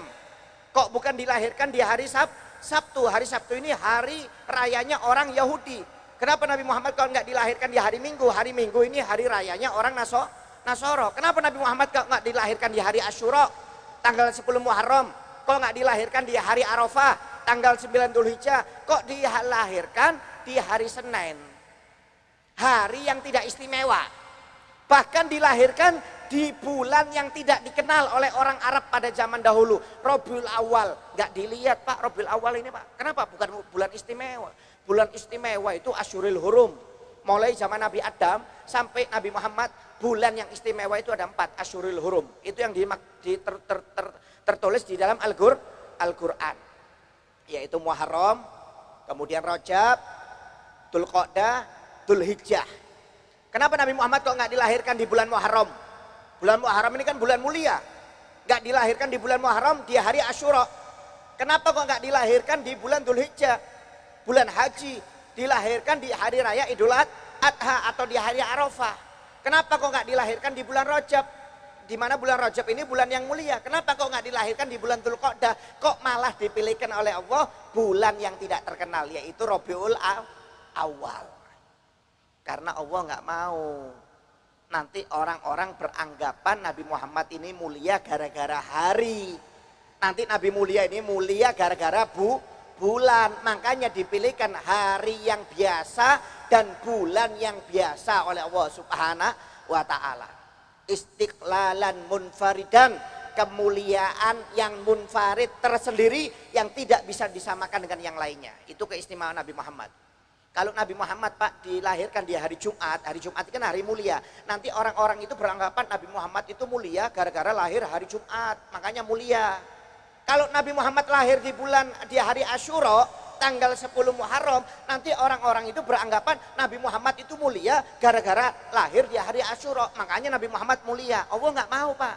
Nanti orang-orang beranggapan seperti itu. Kenapa Nabi Muhammad kok nggak dilahirkan di bulan Muharram? Nanti takutnya ada orang-orang beranggapan Nabi Muhammad itu mulia gara-gara lahir di bulan yang mulia, bulan Muharram. Nabi Muhammad itu agung gara-gara lahir di bulan agung, yaitu bulan haji. Jadi nggak mau Allah Subhanahu wa Ta'ala. Takut manusia beranggapan seperti itu. Akhirnya diistimewakan oleh Allah, dicarikan bulan yang biasa dan hari yang biasa. Tapi subhanallah, hari yang biasa, bulan yang biasa, karena di sana hari kelahiran dan bulan Nabi Muhammad, kelahiran Nabi Muhammad, akhirnya bulan tersebut jadi mulia berkat Nabi Muhammad Shallallahu Alaihi Wasallam. Zaman dulu bulan Rabiul Awal dianggap remeh Pak, tapi sekarang bulan Rabiul Awal miliaran manusia mengadakan maulid Nabi Muhammad SAW tiap harinya, tiap hari nggak berhenti. Ini majelis apa namanya? Ad-Damawi. Anda lihat 40 hari Pak Arba'in nggak berhenti. Ini baru di Bro loh. Yang Arba'in ini maaf bukan beliau saja, bukan majelis ini aja. Majelisnya Ustadz Ansori itu, Ribat Ansor juga Arba'in. Itu belum yang lainnya itu Pak. Belum yang lainnya, belum yang di Bro, mungkin belum yang di Jawa. Bayangkan bulan Maulid ini Rabiul Awal dulu nggak mulia, tapi sekarang tiap malam orang merayakan Maulid Nabi Muhammad SAW. Jadi mulia bulan Rabiul Awal. Seneng orang kalau masuk bulan Maulid ini, seneng. Apalagi ustadz-ustadznya. Ya, kalau bulan Maulid panen, ya panen raya. Makanya kemarin Isra Mi'raj nyesel, ya ngenes gara-gara corona, gagal total semuanya. Ya banyak tercancel. Ya itu lebih dari corona katanya Ustadz itu. Gagalnya acara itu lebih dari corona. Ya. Subhanallah, Maulid meriah Pak, semua orang meriahkan Maulid. Anda lihat hari Senin, maaf biasanya nggak dimuliakan zaman dulu, tapi zaman sekarang Anda lihat setiap orang hari Senin selalu berpuasa sunnah. Kenapa? Hari Senin hari kelahiran Nabi Muhammad SAW. Karena memang kita berpuasa hari Senin itu karena hari kelahiran Nabi Muhammad SAW. Nabi Muhammad ditanya, ya Rasulullah, ansuila Rasulullah SAW ansoimi yaumal isnen. Nabi Muhammad ditanya tentang berpuasa di hari Senin. Kenapa berpuasa di hari Senin ya Rasulullah, kok bukan Selasa, Rabu, Jumat, Sabtu, Minggu? Nabi Muhammad sering puasa Senin ke Kamis. Kata Nabi Muhammad, kalau hari Senin itu fihi wulitu, hari maulidku. Makanya Nabi Muhammad setiap hari Senin selalu berpuasa. Kenapa? Hari kelahiran Nabi Muhammad SAW. Alhamdulillah, jutaan umat Islam tiap hari Senin selalu berpuasa. Kenapa? Memperingati Maulid Nabi Muhammad SAW. Padahal dulu hari Senin itu nggak dilihat, Pak. Tapi karena hari Senin itu hari kelahiran Nabi, subhanahu wa diangkat jadi hari mulia oleh Allah Subhanahu wa taala, dianjurkan kita untuk berpuasa. Kalau hari Kamis berpuasa itu karena seminggu sekali buku amalan kita itu diganti oleh Allah Subhanahu wa taala. Makanya ketika diganti dengan buku yang baru, disunahkan oleh Nabi untuk berpuasa. Jadi puasa Kamis itu karena pergantian buku tiap tahun, tiap minggu catatan amal. Jadi disunahkan untuk berpuasa di hari Kamis. Tapi kalau hari Senin adalah hari kelahiran Nabi Muhammad SAW. Alhamdulillah barokah acara seperti ini, barokah Pak, luar biasa. Demi Allah barokah. Ya, cepat atau lambat, apalagi Sohibul Bait, Sohibul Hajah akan mendapatkan keberkahan dari acara Maulid Nabi Muhammad SAW. Sampai pernah dikisahkan Pak, di Indonesia ini kejadian nyata, tukang es. Ada tukang es. Apa es apa itu ya, yang tong-tong itu, yang ada com-comnya itu loh. Es dong kalau kata orang Jawa ya. Ya ada itu, kan ada itu biasa yang keliling tong-tong yang ada com-comnya itu loh. Kalau kata orang Jawa apa itu, es krim? Es com ya? Ya itulah, nggak tahu saya pokoknya. Kalau kecil saya dulu sering makan. Ya. Itu subhanallah ada tukang es Pak, keliling dia. Subhanallah waktu itu dilihat ada rame-rame di masjid, nggak taunya ada acara Maulid Nabi Muhammad SAW. Akhirnya dia berhenti di masjid tersebut. Subhanallah laris dagangannya. Akhirnya besok dia cari masjid lagi yang mengadakan Maulid. Ya, jadi sasaran. Ya, karena apa? Rame yang hadir ini. Akhirnya cari lagi, tiap malam itu cari masjid yang mengadakan Maulid. Jadi keliling dia cari info dulu, mana masjid ini yang malam ini mengadakan Maulid, malam ini yang mana mengadakan Maulid, itu dicari infonya itu. Subhanallah, akhirnya suatu saat lama kelamaan dia juga mendengarkan ceramah. Di mana alhamdulillah waktu itu ceramahnya sedang menjelaskan tentang kemuliaan orang yang merayakan Maulid Nabi Muhammad SAW. Akhirnya subhanallah karena ada niat untuk memuliakan Nabi, orang ini aslinya bahasanya itu ya gak kenal dengan Nabi, jauh lah, orang awam. Tapi gara-gara karena sering dagangan, mendengarkan ceramah sekaligus, akhirnya dapat masukan dari penceramahnya itu. Maksudnya jangan cuma urusan dunia, muliakan juga Nabi Muhammad, keluarkan uang kita untuk memuliakan Nabi. Akhirnya dia punya niat kalau dagangannya sudah dapat separuh, separuhnya digratiskan. Hanya betul ketika sudah sampai separuh, separuhnya digratiskan. Jadi orang-orang yang pulang-pulang Maulid itu anak-anak digratiskan sama dia. Digratiskan sampai orang-orang bingung. Pak, nggak rugi kah kamu ini? Masa acara Maulid seperti ini digratiskan? Walaupun separuh kata orang-orang, nggak apa-apa untuk memuliakan Nabi Muhammad. Saya nggak bisa nyumbang, tapi saya mengembirakan orang-orang yang hadir merayakan Maulid. Subhanallah dikasih Pak. Akhirnya yang pertama nggak mau mengeluarkan uang, akhirnya dia juga mengeluarkan uang bahasanya untuk orang yang merayakan Maulid, untuk yang menggembirakan orang-orang yang merayakan Maulid Nabi Muhammad SAW. Akhirnya dia punya niat, saya pokoknya mulai sekarang saya akan nabung. Insya Allah tahun depan kalau sudah terkumpul uang saya akan mengadakan Maulid sendiri di rumah saya. Akhirnya setelah keluar bulan Maulid dia mulai nabung Pak, tiap dapat nabung, nabung. Masuk bulan Maulid akhirnya merayakan sendiri dia. Merayakan Maulid Nabi Muhammad SAW. Wah, undang ke tetangganya, diundang semuanya, kawan-kawannya diundang Pak oleh si tukang esin. Sudah disiapkan makanannya banyak, dia nabung hampir setahun. Nabung hampir setahun walaupun sedikit-sedikit, tapi untuk memuliakan Nabi. Gak taunya ketika diundang jam 9 undangannya Pak, gak ada yang datang. Walaupun tetangganya gak ada yang datang. Karena apa? Menganggap remeh, yang mengadakan orang miskin. Dianggap remeh, karena yang mengadakan orang miskin. Sampai tetangganya aja gak mau datang. Padahal sudah disiapkan makanan banyak. Umpamanya porsi 50 orang sudah disiapkan, satu tetangganya nggak ada yang datang. Sampai jam 10 anak-anaknya, istrinya tanya, Pak mana ini kok nggak ada yang datang. Sampai jam 11, sampai nangis dia. Ya sudah, demi memuliakan Nabi Muhammad kita baca Maulid sendiri aja. Akhirnya yang baca Pak, dia, istrinya sama anaknya baca Maulid sendiri. Sampai nangis dia. Kenapa kok nggak ada orang yang mau datang ke rumahnya, padahal sudah niatnya untuk memuliakan Nabi Muhammad SAW. Sampai baca Maulid mulai awal sampai akhir dia nangis terus. Terus karena apa? Tujuannya untuk memuliakan Nabi Muhammad tapi tidak dihargai oleh tetangga dan kawan-kawannya. Sampai selesai acara akhirnya makanannya dibagi-bagikan ke pesantren segala macam, fakir miskin dibagikan. Akhirnya pulang dia tengah malam itu tidur. Taunya ketika tidur mimpi dia di dalam rumahnya itu mengadakan maulid. Oh rumahnya besar. Padahal rumahnya kecil Pak, tapi di dalam mimpinya itu rumahnya jadi besar, mewah, bercahaya. Yang hadir Pak ribuan. Yang hadir ribuan, yang hadir orang ribuan. Sampai bingung dia. Di dalam mimpinya itu. Ditanya, ini rumahnya siapa? Loh ini kan rumahmu. Ini kamu kan sedang merayakan maulid Nabi. Gak taunya ketika mahalul qiyam ada orang yang disambut bercahaya. Bercahaya disambut sambil terbangan masuk ke rumah orang tersebut. Dikawal. Bercahaya, saking bercahayanya gak kelihatan Pak. Ditanya oleh tuan rumahnya si tukang es, siapa itu? Itu Nabi Muhammad SAW. Itu Nabi Muhammad SAW. Bayangkan. Sampai dimimpikan sendiri oleh Nabi Muhammad SAW di dalam mimpinya. Karena apa? Memuliakan Nabi Muhammad SAW. Bangun dari tidurnya senang ini orang. Akhirnya dia nadar tiap tahun ada orang nggak ada orang dia tetap akan merayakan Maulid Nabi Muhammad SAW. Kenapa? Sudah dapat jawaban langsung dari Nabi Muhammad SAW. Jangan dianggap remeh. Anda kalau punya rezeki adakan walaupun cuma 3 orang, 4 orang, walaupun cuma keluarga untuk memuliakan Nabi Muhammad SAW. Kalau ada kelebihan rezeki mungkin seperti Sohibul Bait, undang orang banyak, alhamdulillah. Sesuai dengan kemampuan.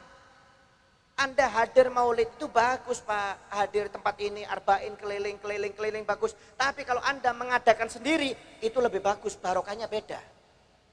Gak sama dengan orang yang hadir, gak sama. Memang orang yang hadir ini bagus. Cuma kalau mengadakan sendiri, rumahnya dan Sohibul Baitnya itu lebih barokah. Banyak Pak.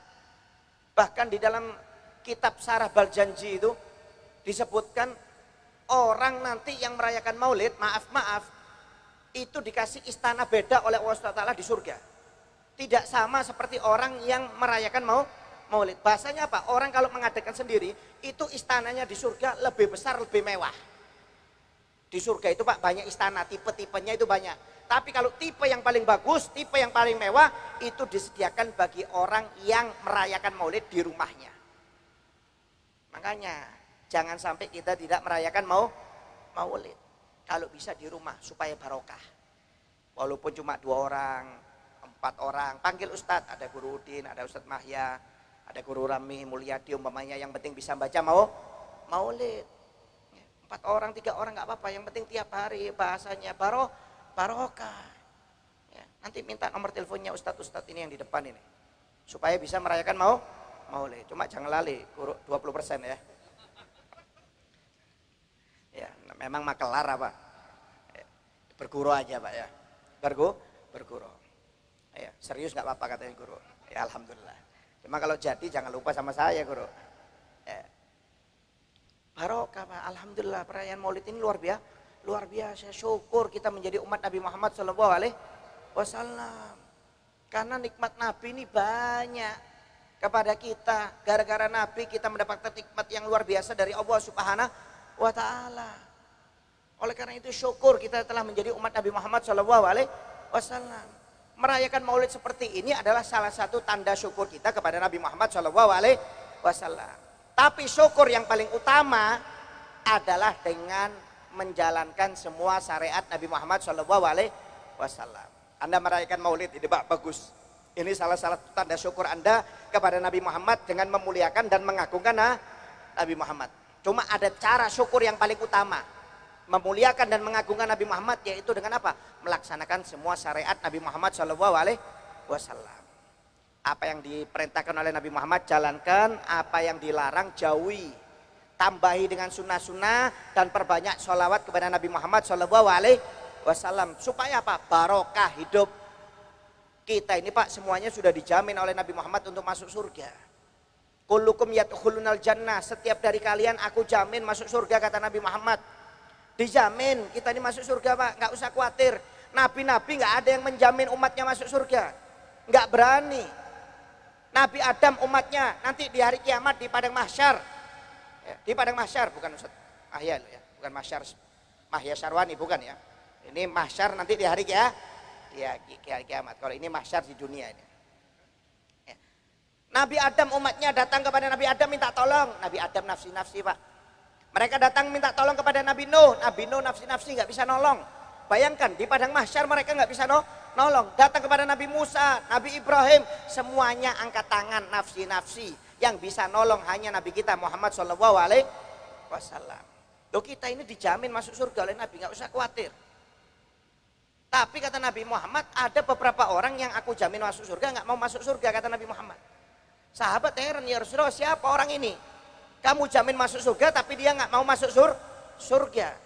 Kata Nabi Muhammad, man ata'ani dakhalal jannah wa man asani faqad aba. Orang yang taat kepada aku suruh sholat, dia sholat. Aku suruh puasa Ramadan, dia puasa. Aku suruh dia zakat, dia zakat. Jangan minum khamar, dia tidak minum khamar. Jangan narkoba, dia tidak narkoba. Jangan main riba, dia tidak main riba. Berarti orang ini aku jamin masuk surga. Aku yang akan menuntun orang tersebut masuk surga. Tapi barang siapa yang tidak taat kepada aku suruh sholat, dia nggak mau sholat. Aku suruh puasa, dia nggak mau puasa. Jangan minum khamar, dia minum khamar. Jangan main riba, dia main riba. Jangan berjudi, dia berjudi. Berarti orang ini tidak ingin aku jamin masuk surga, kata Nabi Muhammad SAW. Waliyadzubillah min dalik, Pak. Oleh karena itu jangan sampai kita menentang Nabi Muhammad. Syukuri kita sudah dijadikan umat Nabi Muhammad SAW. Paling enak, Pak, umat Nabi ini. Sudah umat akhir zaman tapi masuk surga terlebih dahulu. Dihisap terlebih dahulu. Mestinya kan kalau logika akal kan mestinya Nabi terdahulu yang dihisap umatnya. Ini enggak, umat akhir zaman tapi yang paling pertama kali dihisap dan paling pertama kali masuk surga, yaitu umat Nabi Muhammad SAW. Alhamdulillah. Bayangkan, Pak, satu orang dihisap itu, Pak, kata Nabi Muhammad bisa membutuhkan waktu 1000 tahun. Tuh, kira-kira ini kita urutan nomor berapa? Bayangkan satu orang dihisap 1000 tahun loh. Loh, Anda bikin KTP di Capil situ aja, terlambat sedikit itu marah-marah.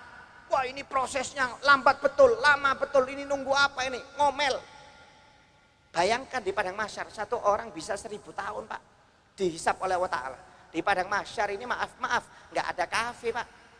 Nggak ada tempat kopi, nongkrong, makan. Kalau Anda nunggu bikin SIM di Polres, masih ada tempat makannya, kantinnya. Anda ke Capil, lama masih bisa ke kantin. Di padang mahsyar nggak ada kantin, Pak. Matahari sejengkal kepala. Kira-kira ini kita antrian nomor berapa kalau satu orang 1000 tahun dihisap? Jumlahnya umat Nabi Muhammad ini miliaran, mungkin triliunan. Iya, kalau saya umpamanya atau Ustadz Mahya ini ke Polres mau ngurus SIM, nggak pakai antri, langsung masuk saat foto selesai, nggak pakai bayar lagi, diantar lagi. Itu kalau di sini, yang dipertanyakan itu di akhirat ada nggak kenalannya ini? Bayangkan, itu yang bisa menjamin hanya Nabi Muhammad SAW. Makanya syukur kita menjadi umat Nabi Muhammad SAW.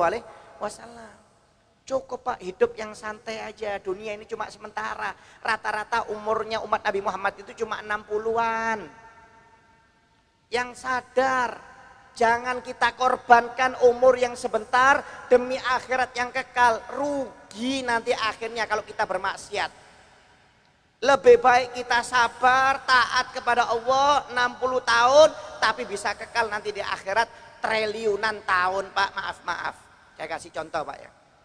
Anda meninggalkan sholat satu kali saja. Sholat itu sehari 5 waktu. Dalam riwayat hadis, satu kali meninggalkan sholat itu dalam riwayat 500 tahun. Kalau Anda meninggalkan sholat dua kali, 1000 tahun. Kalau Anda meninggalkan 5 kali dalam satu hari, berarti 2500 tahun di neraka. Satu kali meninggalkan sholat 500 tahun di neraka, Pak. Duh, lebih baik Anda sholat sebentar 5 menit, tapi daripada disiksa di neraka 500 tahun. Loh, rugi loh. Kalau orang memang sekarang masih hidup tersenyum-senyum, nanti kalau sudah nyawa sampai kerongkongan baru nyesel. Nyesel ketika nyawa sampai kerongkongan percuma, nggak bisa dikembalikan oleh Allah Subhanahu wa Ta'ala. Makanya jangan kita mengorbankan waktu kita yang sebentar dengan bermaksiat kepada Allah, akhirnya rugi nanti di akhirat. Jangankan di akhirat, dikubur disiksa oleh Allah Subhanahu wa Ta'ala. Lebih baik kita mengorbankan waktu kita sedikit untuk ibadah kepada Allah, tapi bisa mendapatkan nikmat di kubur dan di akhirat oleh Allah Subhanahu wa Ta'ala. Rugi, makanya syukuri. Kita bisa hidup di dunia ini, syukuri dengan berbuat taat kepada Allah, taat kepada Nabi Muhammad SAW. Kenapa? Karena kalau orang syukur itu, Pak, insya Allah hidupnya semakin naik. Kalau orang itu kufur, hidupnya tambah turun. Syukur ini Pak, maaf bukan ketika dapat nikmat. Walaupun nggak dapat nikmat, orang itu wajib syukur. Kita kan kadang-kadang ngitungnya syukur itu ketika dapat rezeki banyak. Wah, dapat door prize berapa juta, dapat rumah, dapat mobil, baru sujud syukur. Loh, keliru. Syukur itu nggak perlu dapat nikmat. Itu syukur yang kecil. Sampai pernah dikisahkan Ibrahim bin Adham, seorang ulama besar, wali besar, mustajabud doa. Ibrahim bin Adham ini Pak, kalau ngangkat tangan doanya nggak pernah ditolak, langsung 1 detik langsung kabul. Ulama besar Ibrahim bin Adham ini. Pernah Ibrahim bin Adham ini lewat suatu jalan, ada orang buta Pak. Sudah buta, kemudian maaf lumpuh kakinya, kemudian tangannya cacat. Kakinya lumpuh, tangan cacat, buta, kena penyakit lepra. Di pinggir jalan itu orang tidur di kasur di pinggir jalan. Dilihat oleh Ibrahim bin Adham, kasihan ini orang. Sudah buta, kena lepra, kemudian kakinya cacat, tangannya cacat Pak, nggak bisa kerja, nggak bisa apa-apa. Tapi subhanallah, setiap orang yang lewat itu biasanya sering ngasih makan, langsung dimasukkan ke dalam mulut orang tersebut. Kenapa? Orang tersebut nggak punya tangan Pak, dan dia buta, kakinya lumpuh, nggak bisa jalan, dia cuma tidur di kasur di pinggir jalan. Jadi kalau ada orang sedekah itu pasti sedekahnya makanan, bukan uang, tapi langsung disuapkan ke mulutnya. Ibrahim bin Adham waktu itu lewat kelihatan. Ketika disuapkan ke mulutnya, orang tersebut mengatakan, Alhamdulillah, terima kasih ya Allah, maha besar engkau ya Allah yang telah memberi aku nikmat yang agung. Kata orang tersebut. Ibrahim bin Adham yang aslinya mau ngelewati jadi berbalik puter. Bingung dengan orang ini. Nikmat yang mana kata Ibrahim bin Adham?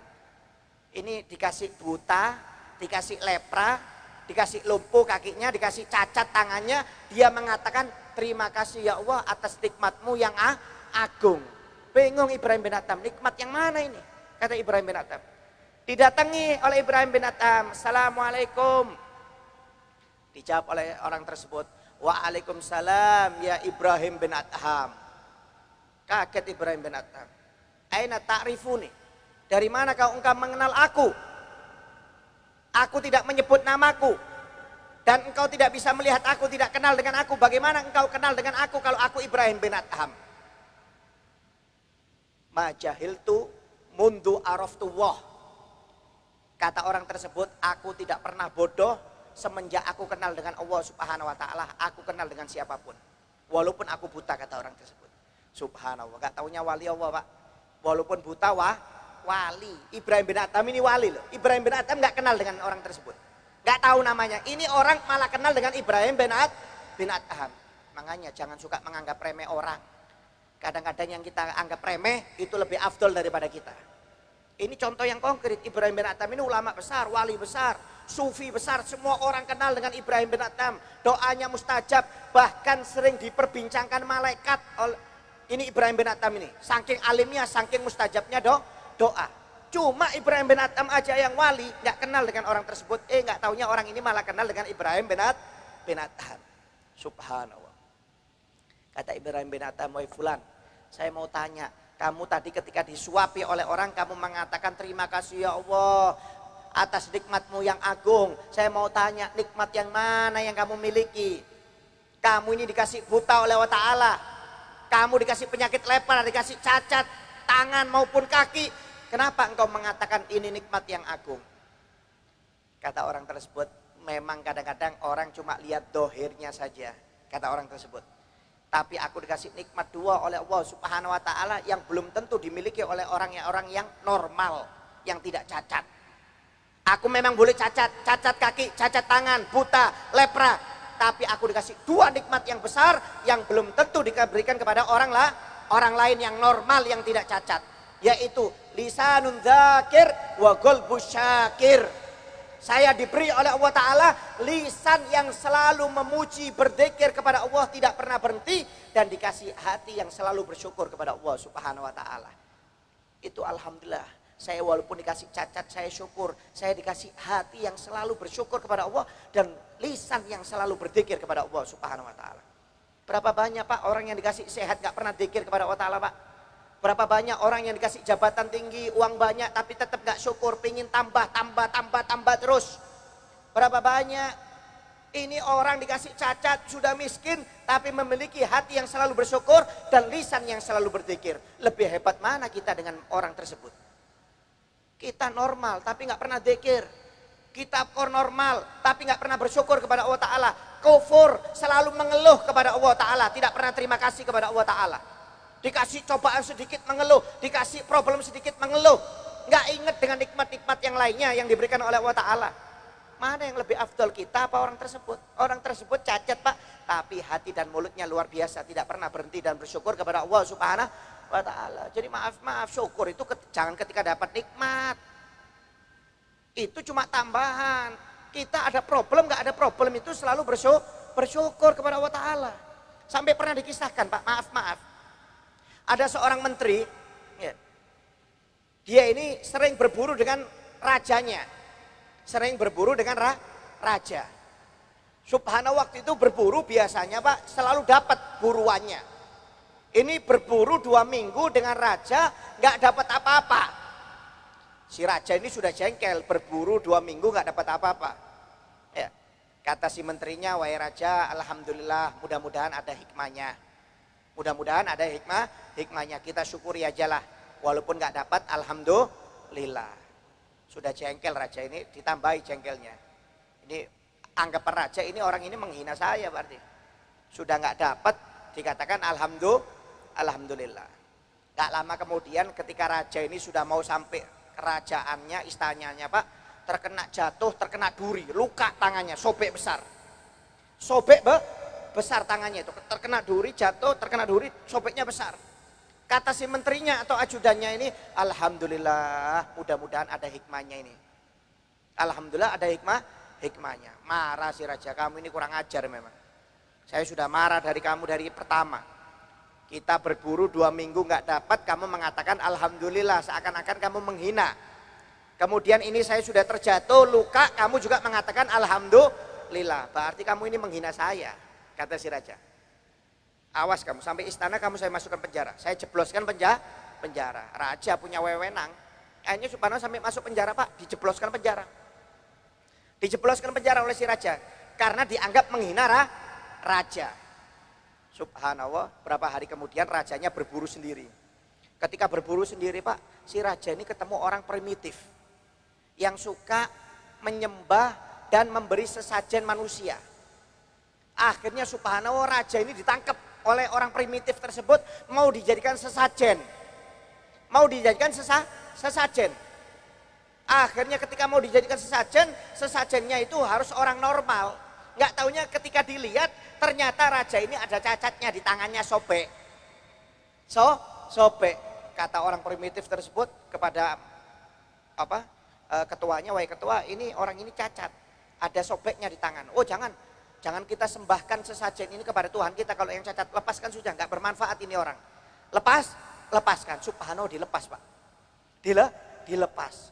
Akhirnya raja ini ingat sama menterinya, alhamdulillah ternyata betul ada hikmahnya ini. Kalau saya tadi tidak terkena duri, saya sudah dijadikan sesajen mungkin. Sudah dibunuh. Wah, senang raja ini dibebaskan. Masuk ke rumahnya, dibuka itu penjara, masuk ke istananya, dibuka itu penjara, dipeluk itu menteri atau ajudannya. Terima kasih wahai menteri, gara-gara kamu akhirnya saya ini dilepaskan oleh orang primitif yang mau dijadikan sesajen saya. Gara-gara luka saya ini dianggap cacat, tidak pas mau disesajenkan kepada Tuhan mereka. Alhamdulillah, ternyata omonganmu itu ada hikmahnya. Coba enggak, saya sudah dijadikan sesajen. Kata menterinya, alhamdulillah saya masuk penjara juga ada hikmahnya wahai raja. Kalau Anda ajak lagi nggak masuk penjara, saya yang jadi sesajen itu. Saya yang dijadikan sesajen. Kenapa? Normal. Jadi ada hikmahnya. Anda cacat, nggak dijadikan sesajen, kemudian Anda memasukkan saya penjara, alhamdulillah ada hikmahnya juga. Ada hikmahnya. Nggak mungkin Pak, kalau Allah mengatur nggak ada hikmahnya itu nggak mungkin. Ya, makanya syukur kita kepada Allah Ta'ala. Sampai pernah dikisahkan, maaf ada perempuan Pak di Turki itu. Ada perempuan tua, sudah gemuk, tua lagi. Besar badannya. Perempuan itu ketika itu duduk di pinggir jalan Pak. Duduk di pinggir jalan. Di pinggir jalan itu ada kursi. kursi di trotoar itu. Kalau Anda lihat mungkin kalau mungkin di Pro itu biasanya ada tapi nggak semua. Kebanyakan di Jogja. Kalau di Jogja di Malioboro itu kalau di pinggir trotoarnya itu kan ada kursi duduk-duduk untuk menghadap ke jalan menikmati pemandangan. Ini perempuan duduk di kursi itu Pak yang sudah tua gemuk. Mungkin kalau beratnya itu 100 lebih. 100 lebih itu perempuan. Sudah tua umurnya sekitar 70-60-an. 60-70. Perempuan itu duduk Pak di kursi itu Pak. Makan.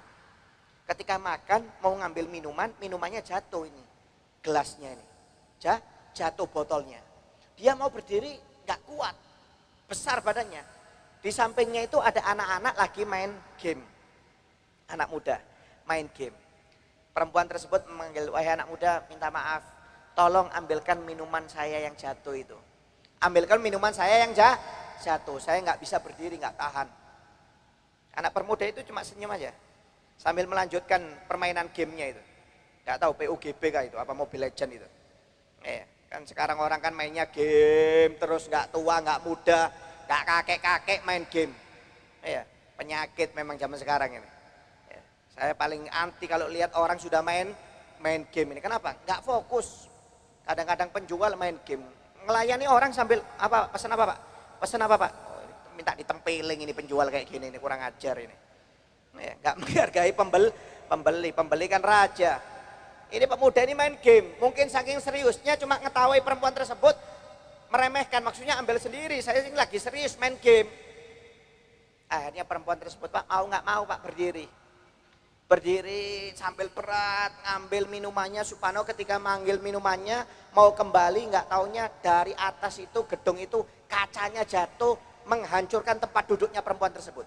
Hancur berkeping-keping tempat duduknya. Bayangkan hikmahnya itu. Kalau seandainya perempuan itu duduk tewas sudah itu perempuan itu. Cuma subhanallah ditakdir oleh Allah Ta'ala pemuda tersebut nggak mau nolong. Akhirnya perempuan tersebut ngambil sendiri. Ketika ngambil sendiri nggak taunya jatuh kaca yang dari atap gedung itu menghancurkan tempat duduk tersebut. Ketika perempuan tersebut melihat tempatnya hancur, dia langsung menoleh kepada pemuda tersebut. Terima kasih. Kamu telah menyelamatkan nyawa saya. Pemuda tersebut senyum lagi. Nggak apa-apa sama-sama. Nggak kurang ajar kan pemuda tersebut. Tapi subhanallah Pak, memang ditakdir oleh Allah Ta'ala. Jangan kita menganggap sesuatu yang jelek itu nggak ada manfaatnya. Yang jelek itu kadang ada manfaat. Makanya syukur kepada Allah Ta'ala itu jangan ketika dapat nikmat. Dapat nikmat gak dapat nikmat, dapat musibah maupun tidak dapat musibah, itu harus selalu bersyukur kepada Allah Subhanahu wa Ta'ala. Melaksanakan semua perintah Allah, menjauhi semua larangan Allah Subhanahu wa Ta'ala. Kenapa Pak? Orang yang kalau selalu bersyukur, melaksanakan perintah Allah, perintah Nabi Muhammad, itu insya Allah rezekinya semakin lancar. Jangan khawatir. Kita ini jangan urusan dunia terus. Sampai nggak mau maulidan, nggak mau pengajian. Jangan rugi. Yang membuat kita sukses ini ya pengajian tersebut, ibadah tersebut. Kadang-kadang orang asik kerja, sampai nggak pernah hadir pengajian. Seminggu sekali nggak pernah. Nggak pernah hadir maulutan, nggak pernah sholawatan, nggak pernah ibadah, nggak pernah baca Quran, nggak pernah baca sholawat. Rugi orang-orang seperti ini Pak. Bakal rugi. Karena apa? Ibadah itu semakin banyak dikerjakan, rezekinya semakin lancar. Ingat ya, orang semakin banyak ibadah, rezekinya semakin lancar. Kenapa? Allah yang berfirman dalam hadits qudsi. Ya dunya man khodamani fakhdumi, wa man khodamaki fastahdimi. Kata Allah, wahai dunia, barang siapa yang sibuk urusannya ibadah kepada aku, apa yang dia minta, kasih, jangan pernah kamu tolak, kata Allah Subhanahu wa Ta'ala. Dan barang siapa yang sibuk dengan kamu, lupa dengan aku, apa yang diminta jangan dikasih, kata Allah Ta'ala. Secukupnya saja, kata Allah Ta'ala. Jadi maaf Pak, Anda dapat rezeki itu bukan karena pekerjaan Anda. Saya dapat rezeki bukan karena pekerjaan saya. Karena ibadah, karena Allah Ta'ala. Semakin banyak kita ibadah, maaf, semakin banyak rezeki kita Pak. Saya dulu, maaf ketika buka toko, ya, pertama kali buka toko, itu saya dulu nggak punya pegawai Pak. Saya nggak punya pegawai, saya jaga di toko saya sendiri dulu. Itu saya sering diundang orang. Jadi kalau diundang, toko saya tutup. Pelanggan saya itu sering mengeluh, Beb kok sering tutup? Iya minta maaf, saya belum punya pegawai. Saya kalau diundang orang saya tutup. Padahal maaf, hitung-hitungannya saya lebih untung buka toko sendiri daripada diundang orang, Pak. Maaf, saya lebih untung buka toko daripada diundang orang. Tapi karena saya tahu saya ini santri, masa lebih mementingkan pekerjaan daripada dakwah. Walaupun hasilnya maaf lebih besar toko, tetap saya tutup toko itu. Saya tetap hadir pengajian, diundang, dihadir pengajian. Alhamdulillah, berkat menghadiri acara pengajian, rezeki saya dikasih naik oleh Allah Subhanahu wa taala. Coba saya lebih mementingkan toko, belum tentu rezeki saya naik, Pak. Loh, saya sendiri merasakan, maaf. Kita ini jangan terlalu perhitungan dengan Allah taala. Anda semakin banyak ibadah, semakin banyak rezeki Anda nanti, insya Allah, jangan khawatir. Sampai pernah dikisahkan, maaf, ulama ini, Pak, kiai ini, Pak, kalau mau kaya bisa kaya, Pak. Maaf. Nabi Muhammad itu kaya ditawari oleh malaikat Jibril. Gunung itu mau dijadikan emas. Nabi Muhammad nolak. Kenapa? Karena takut umatnya lebih cinta kepada dunia. Lebih mementingkan dunia. Makanya Nabi Muhammad sendiri fakir. Nabi Muhammad sendiri miskin. Bukan berarti orang kaya itu jelek. Bukan. Kalau orang yang kaya jelek, nggak mungkin Sayyidina Utsman bin Affan kaya. Nggak mungkin Abdurrahman bin Auf kaya. Perlu juga orang-orang yang kaya sebagai dakwanya, biaya dakwah Nabi Muhammad SAW. Cuma Nabi Muhammad ingin menggambarkan tujuannya itu akhirat, bukan dunia. Anda lihat, maaf, pesantren-pesantren itu, Pak, zamannya Kiai Hamid Pasuruan, Kiai Holil Bangkalan Madura, Syekh Ihsan Jampis, Syekh Marfud At-Tirmizi, Syekh Nawawi Al-Bantan, Syekh Nawawi Sidogiri, Kiai Hasan Sidogiri. Ya, itu Anda lihat zaman dulu itu muridnya ribuan, Pak, gratis biayanya. Makannya ditanggung. Zaman dulu, zaman kiai-kiai sepuh itu mereka yang mondok, ribuan muridnya, Pak, makannya gratis, nggak pakai bayar. Kalau dipikir logika, uangnya dari mana Kiai Hamid itu? Pasuruan itu umpamanya, maaf, saya kasih contoh Kiai Hamid Pasuruan. Muridnya ribuan, digratiskan makan pagi, siang, malam. Kemudian guru-gurunya digaji oleh Kiai Hamid. Belum bayar listriknya, belum bayar airnya. Kiai Hamid gak kelihatan kerjanya, Pak. Dari mana uangnya? Dari mana? Kita aja punya anak 2 ekor, 3 ekor, bingung pempes, bingung susu, bingung listrik, bingung air. Ini Kiai Hamid ribuan. Kalau dikalkulasikan gak mati jutaan, Pak. Zaman dulu di beliau ini mengeluarkan uang untuk biaya makan murid-muridnya. Dari mana uangnya? Allah yang jamin. Kalau orang itu semakin dekat dengan Allah, rezekinya semakin banyak. Di Surabaya itu ada Al-Habib Syekh almarhum Al-Habib Syekh bin Ahmad Bafage, Sohib Bote-Bote. Beliau itu imam Masjid Ampel. Meninggalnya 200 tahun yang lalu. Alim besar, Al-Habib Ali Sohibul Maulid, Simtud Durar itu, kalau ngirim surat ke Habib Syekh dipanggil Sultanul Aulia. Alim Habib Syekh ini, kaya, alim, wali besar, cuma miskin. Kerjaannya di Ampel jadi imam. Kalau ada orang perlu sama Habib Syekh, tunggu ya, dia utang sama orang, dikasih ini.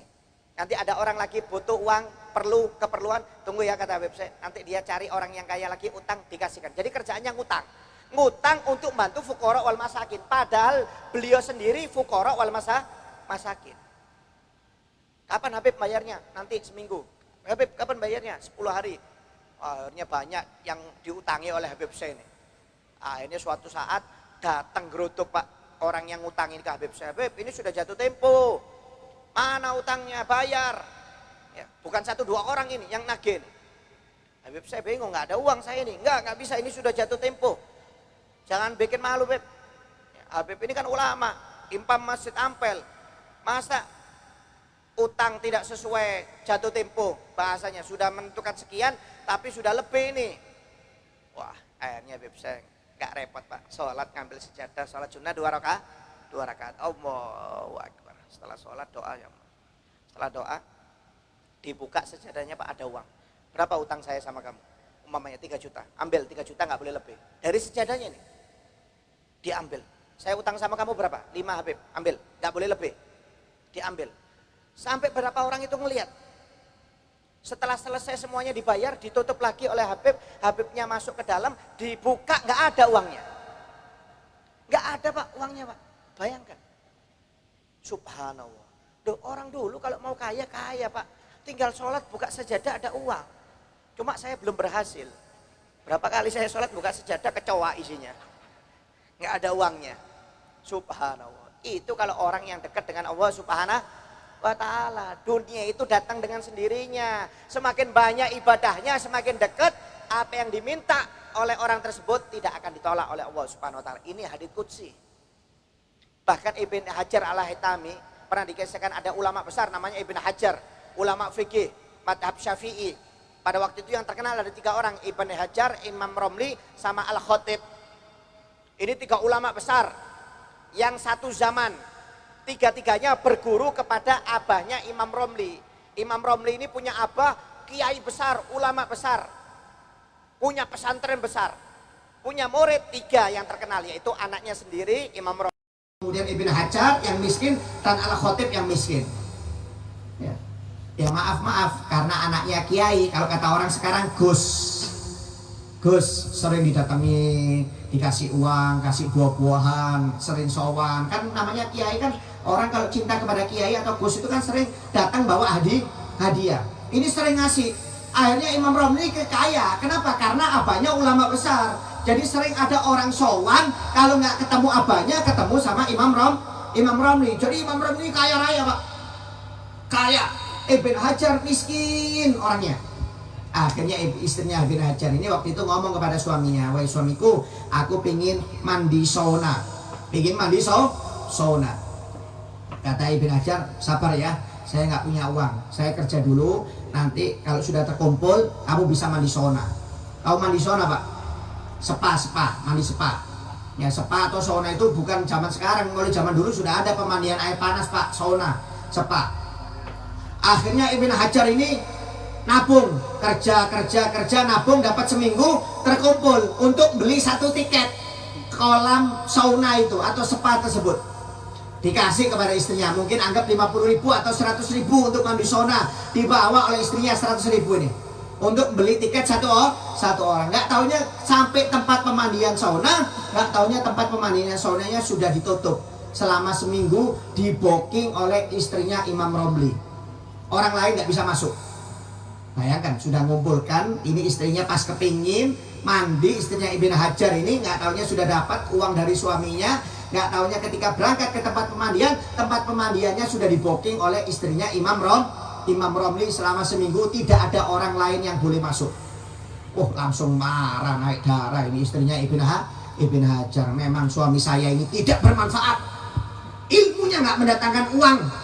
Ini yang ilmu bermanfaat, bisa mendatangkan uang. Jadi mulai pemandian sampai pulang itu ngomel terus istrinya ini, Ibn Hajar ini. Jadi sampai nggak usah bingung Pak kalau diomeli istri Pak. Ini ulama aja diomeli, apalagi sampean kirim salam. Ya. Tapi insya Allah yang di sini nggak ngomelan Bu ya, cuma marah itu aja. Ya. Ngomel istrinya Imam Ibn Hajar ini, ngomel terus sampai rumah ngomel. Imam Ibn Hajarnya bingung, kenapa kamu ngomel wahai istri? Wah kamu ini ilmumu nggak bermanfaat, nggak menghasilkan uang. Itu Imam Romli, ilmu yang bermanfaat yang menghasilkan uang. Masa saya cuma mau beli 1 tiket untuk mandi sauna aja, kamu kerja 1 minggu. Nggak tahunya sudah dapat uang 1 minggu, saya mau berangkat ke sana, itu pemandian sauna sudah di booking oleh istri Imam Romli, selama seminggu tidak ada boleh orang lain masuk. Itu ilmu yang bermanfaat, ilmu ini nggak manfaat sama sekali, kata istrinya. Oh jadi kamu mengatakan ilmu yang bermanfaat itu yang menghasilkan uang? Iya, ilmu yang bermanfaat itu yang menghasilkan uang. Kalau kamu kan miskin terus, buat apa? Sebenarnya saya ini terpaksa sudah kawin dengan kamu ini, kata istrinya. Oh ya sudah, kalau pengen uang sini ikut saya. Diajak Pak, di rumahnya Imam Ibn Hajar ini di belakangnya ada sumur. Diajak, ayo sini kamu. Doa dia sama Ta'ala, langsung diayu. Setelah diayu keluar permata 1 ember. Permata 1 ember dibuang oleh Imam Ibn Hajar. Kurang, saya tambah, turunkan lagi, tarik lagi, permata lagi Pak, 1 ember dibuang. Mau kamu? Kalau kamu mau sama ini, 7 turunan kamu nggak bakal melarat, kata Imam Ibn Hajar. Tapi dengan 1 syarat, kamu saya cerai.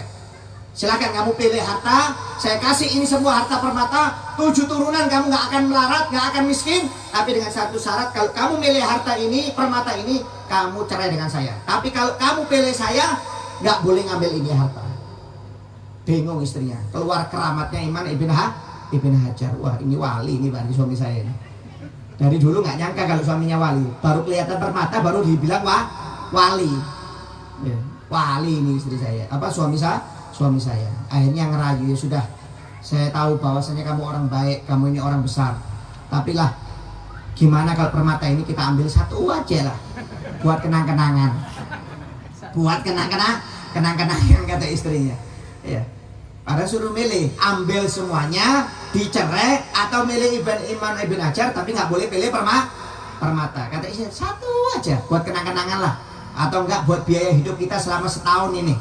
Insya Allah nggak habis. Kata Iman Ibn Hajar, nggak usah tanggung satu biji, ambil ini. Kalau kurang saya tambah lagi berapa ember. Tapi dengan syarat kamu saya cerai. Kalau pilih saya satu biji pun nggak boleh. Kata Iman Ibn Hajar. Satu biji pun nggak boleh. Subhanallah, istrinya sadar. Ya sudah, saya pilih kamu aja. Dunia akhirat. Kembalikan ini. Saya tidak butuh harta, kata istrinya. Subhanallah. Orang Pak, kalau orang dulu Pak, kalau mau kaya Pak. Makanya kita ini jangan tertipu dengan dunia. Kerja terus nggak bakal kaya. Sudah dunianya nggak dapat, akhiratnya nggak bakal dapat. Kalau pingin dunia dapat, akhirat dapat, perbanyak ibadah kepada Allah Subhanahu wa Ta'ala. Barang siapa yang memperbanyak ibadah kepada Allah, otomatis dunianya akan ikut dengan sendirinya. Ini Allah yang berfirman dalam hadits qudsi Pak, bukan saya. Maaf. Artinya kalau orang lebih mementingkan dunia, percuma, dunia nggak dapat, akhirat nggak dapat. Jangan dibalik. Nabi Muhammad aja mengatakan dalam hadisnya, barang siapa bangun dari tidurnya memikirkan akhirat, maka hatinya, matanya, dan urusannya akan dipermudah dan dikayakan oleh Allah Subhanahu wa Ta'ala. Tapi barang siapa bangun dari tidurnya sudah mikirin dunia, maka matanya, hatinya akan dibikin miskin oleh Allah Ta'ala, dan urusannya akan dipersusah oleh Allah Ta'ala. Bayangkan Pak, bangun tidur aja kalau sudah mikir dunia, kita dibikin miskin oleh Allah Ta'ala, kata Nabi Muhammad. Tapi kalau kita bangun tidur, bingung tahajud, bingung wudhu, bingung zikir, bingung ibadah, maka dikasih kaya oleh Allah Subhanahu wa Ta'ala. Oleh karena itu jangan tertipu dengan dunia. Syukur kita menjadi umat Nabi Muhammad SAW dengan perbanyak ibadah kepada Allah Subhanahu wa Ta'ala. Ya, mudah-mudahan hadirnya kita di tempat ini membawa kesadaran bagi kita semuanya. Mudah-mudahan kita semakin semangat ibadah kepada Allah Subhanahu wa Ta'ala. Mudah-mudahan berkat ibadah rezeki kita dunia akhirat dilancarkan oleh Allah Subhanahu wa Ta'ala. Mudah-mudahan kita diberi hidayah taufik oleh Allah Subhanahu wa Ta'ala untuk bisa selalu melaksanakan perintah Allah dan menjauhi semua larangan Allah Subhanahu wa Ta'ala. Dan mudah-mudahan kita selalu diberi kesehatan, diberi istiqomah, kelancaran rezeki untuk bisa memperingati dan menghadiri acara Maulid Nabi Muhammad SAW. Dan mudah-mudahan peringatan Maulid ini membawa keberkahan bagi kita semuanya, baik untuk keluarga kita, untuk rezeki kita, untuk hajat-hajat kita, untuk urusan-urusan dunia dan akhirat kita. Dan mudah-mudahan berkat hadirnya kita di tempat ini, mudah-mudahan kita dicatat sebagai pecinta Nabi Muhammad SAW. Mudah-mudahan kita mendapatkan syafaatnya Nabi Muhammad SAW, baik di dunia, di alam barzah, di padang mahsyar, dan di akhirat kelak nanti sampai masuk surga bersama Nabi Muhammad SAW. Amin ya rabbal alamin. Ini yang sedikit bisa saya sampaikan, walaupun sedikit tapi 1 jam ini sudah. Ya, tapi mudah-mudahan bisa bermanfaat untuk Al-Fakir sendiri. Ya. Mudah-mudahan bermanfaat untuk Al-Fakir sendiri dan bermanfaat bagi hadirin dan hadirat. Mungkin kalau ada kata-kata yang tidak berkenan, tidak sopan, sekali lagi saya maaf. Apa-apa yang salah itu dari pribadi saya sendiri, dan apa-apa yang benar itu dari Allah Subhanahu wa Ta'ala. Wabillahi taufiq wal hidayah wa ridha wal inayah. Wassalamualaikum warahmatullahi wabarakatuh. Bismillahirrahmanirrahim. Alhamdulillahirabbil alamin. Allahumma shalli wa sallim ala sayyidina Muhammad wa ala ali sayyidina Muhammad. Allahumma ya musyikul asir wa jabal kul kasir wa sahib kulli farid wa ya mughni kul faqir wa ya muqawi kul dhaif wa kul makhif yasiran kul asir fatashirul asir kul yasir. Allahumma mlih tajul ibn tafsir hajatuna katsir ikti hajatina ya rab. اقضي حاجة المؤمنين والمؤمنات اقضي حاجة المسلمين والمسلمات. اللهم إنا نسألك في الدين وبركة في العمر وصحة في الجسد وسعة في الرزق وتوبة قبل الموت وشهادة عند الموت ومغفرة بعد الموت وعفوا عند الحساب وأمانا من العذاب wa nasiban minal jannah warzuqna nadhari wajhikal karim. Allahumma barik fi auladi wa fathum wa la tadruhum wa fikum li ta'atika warzuqna birahum birahmatika ya arhamar rahimin. Rabbi firri wal walidayya rabbi firri wal walidayya rabbi firri wal walidayya warhamhuma kama rabbayana shaghira. Rabbana atina fid dunya hasanah wa fil akhirati hasanah wa qina adzabannar. Wa sallallahu ala sayyidina Muhammad wa ala alihi wasallam walhamdulillahi rabbil alamin.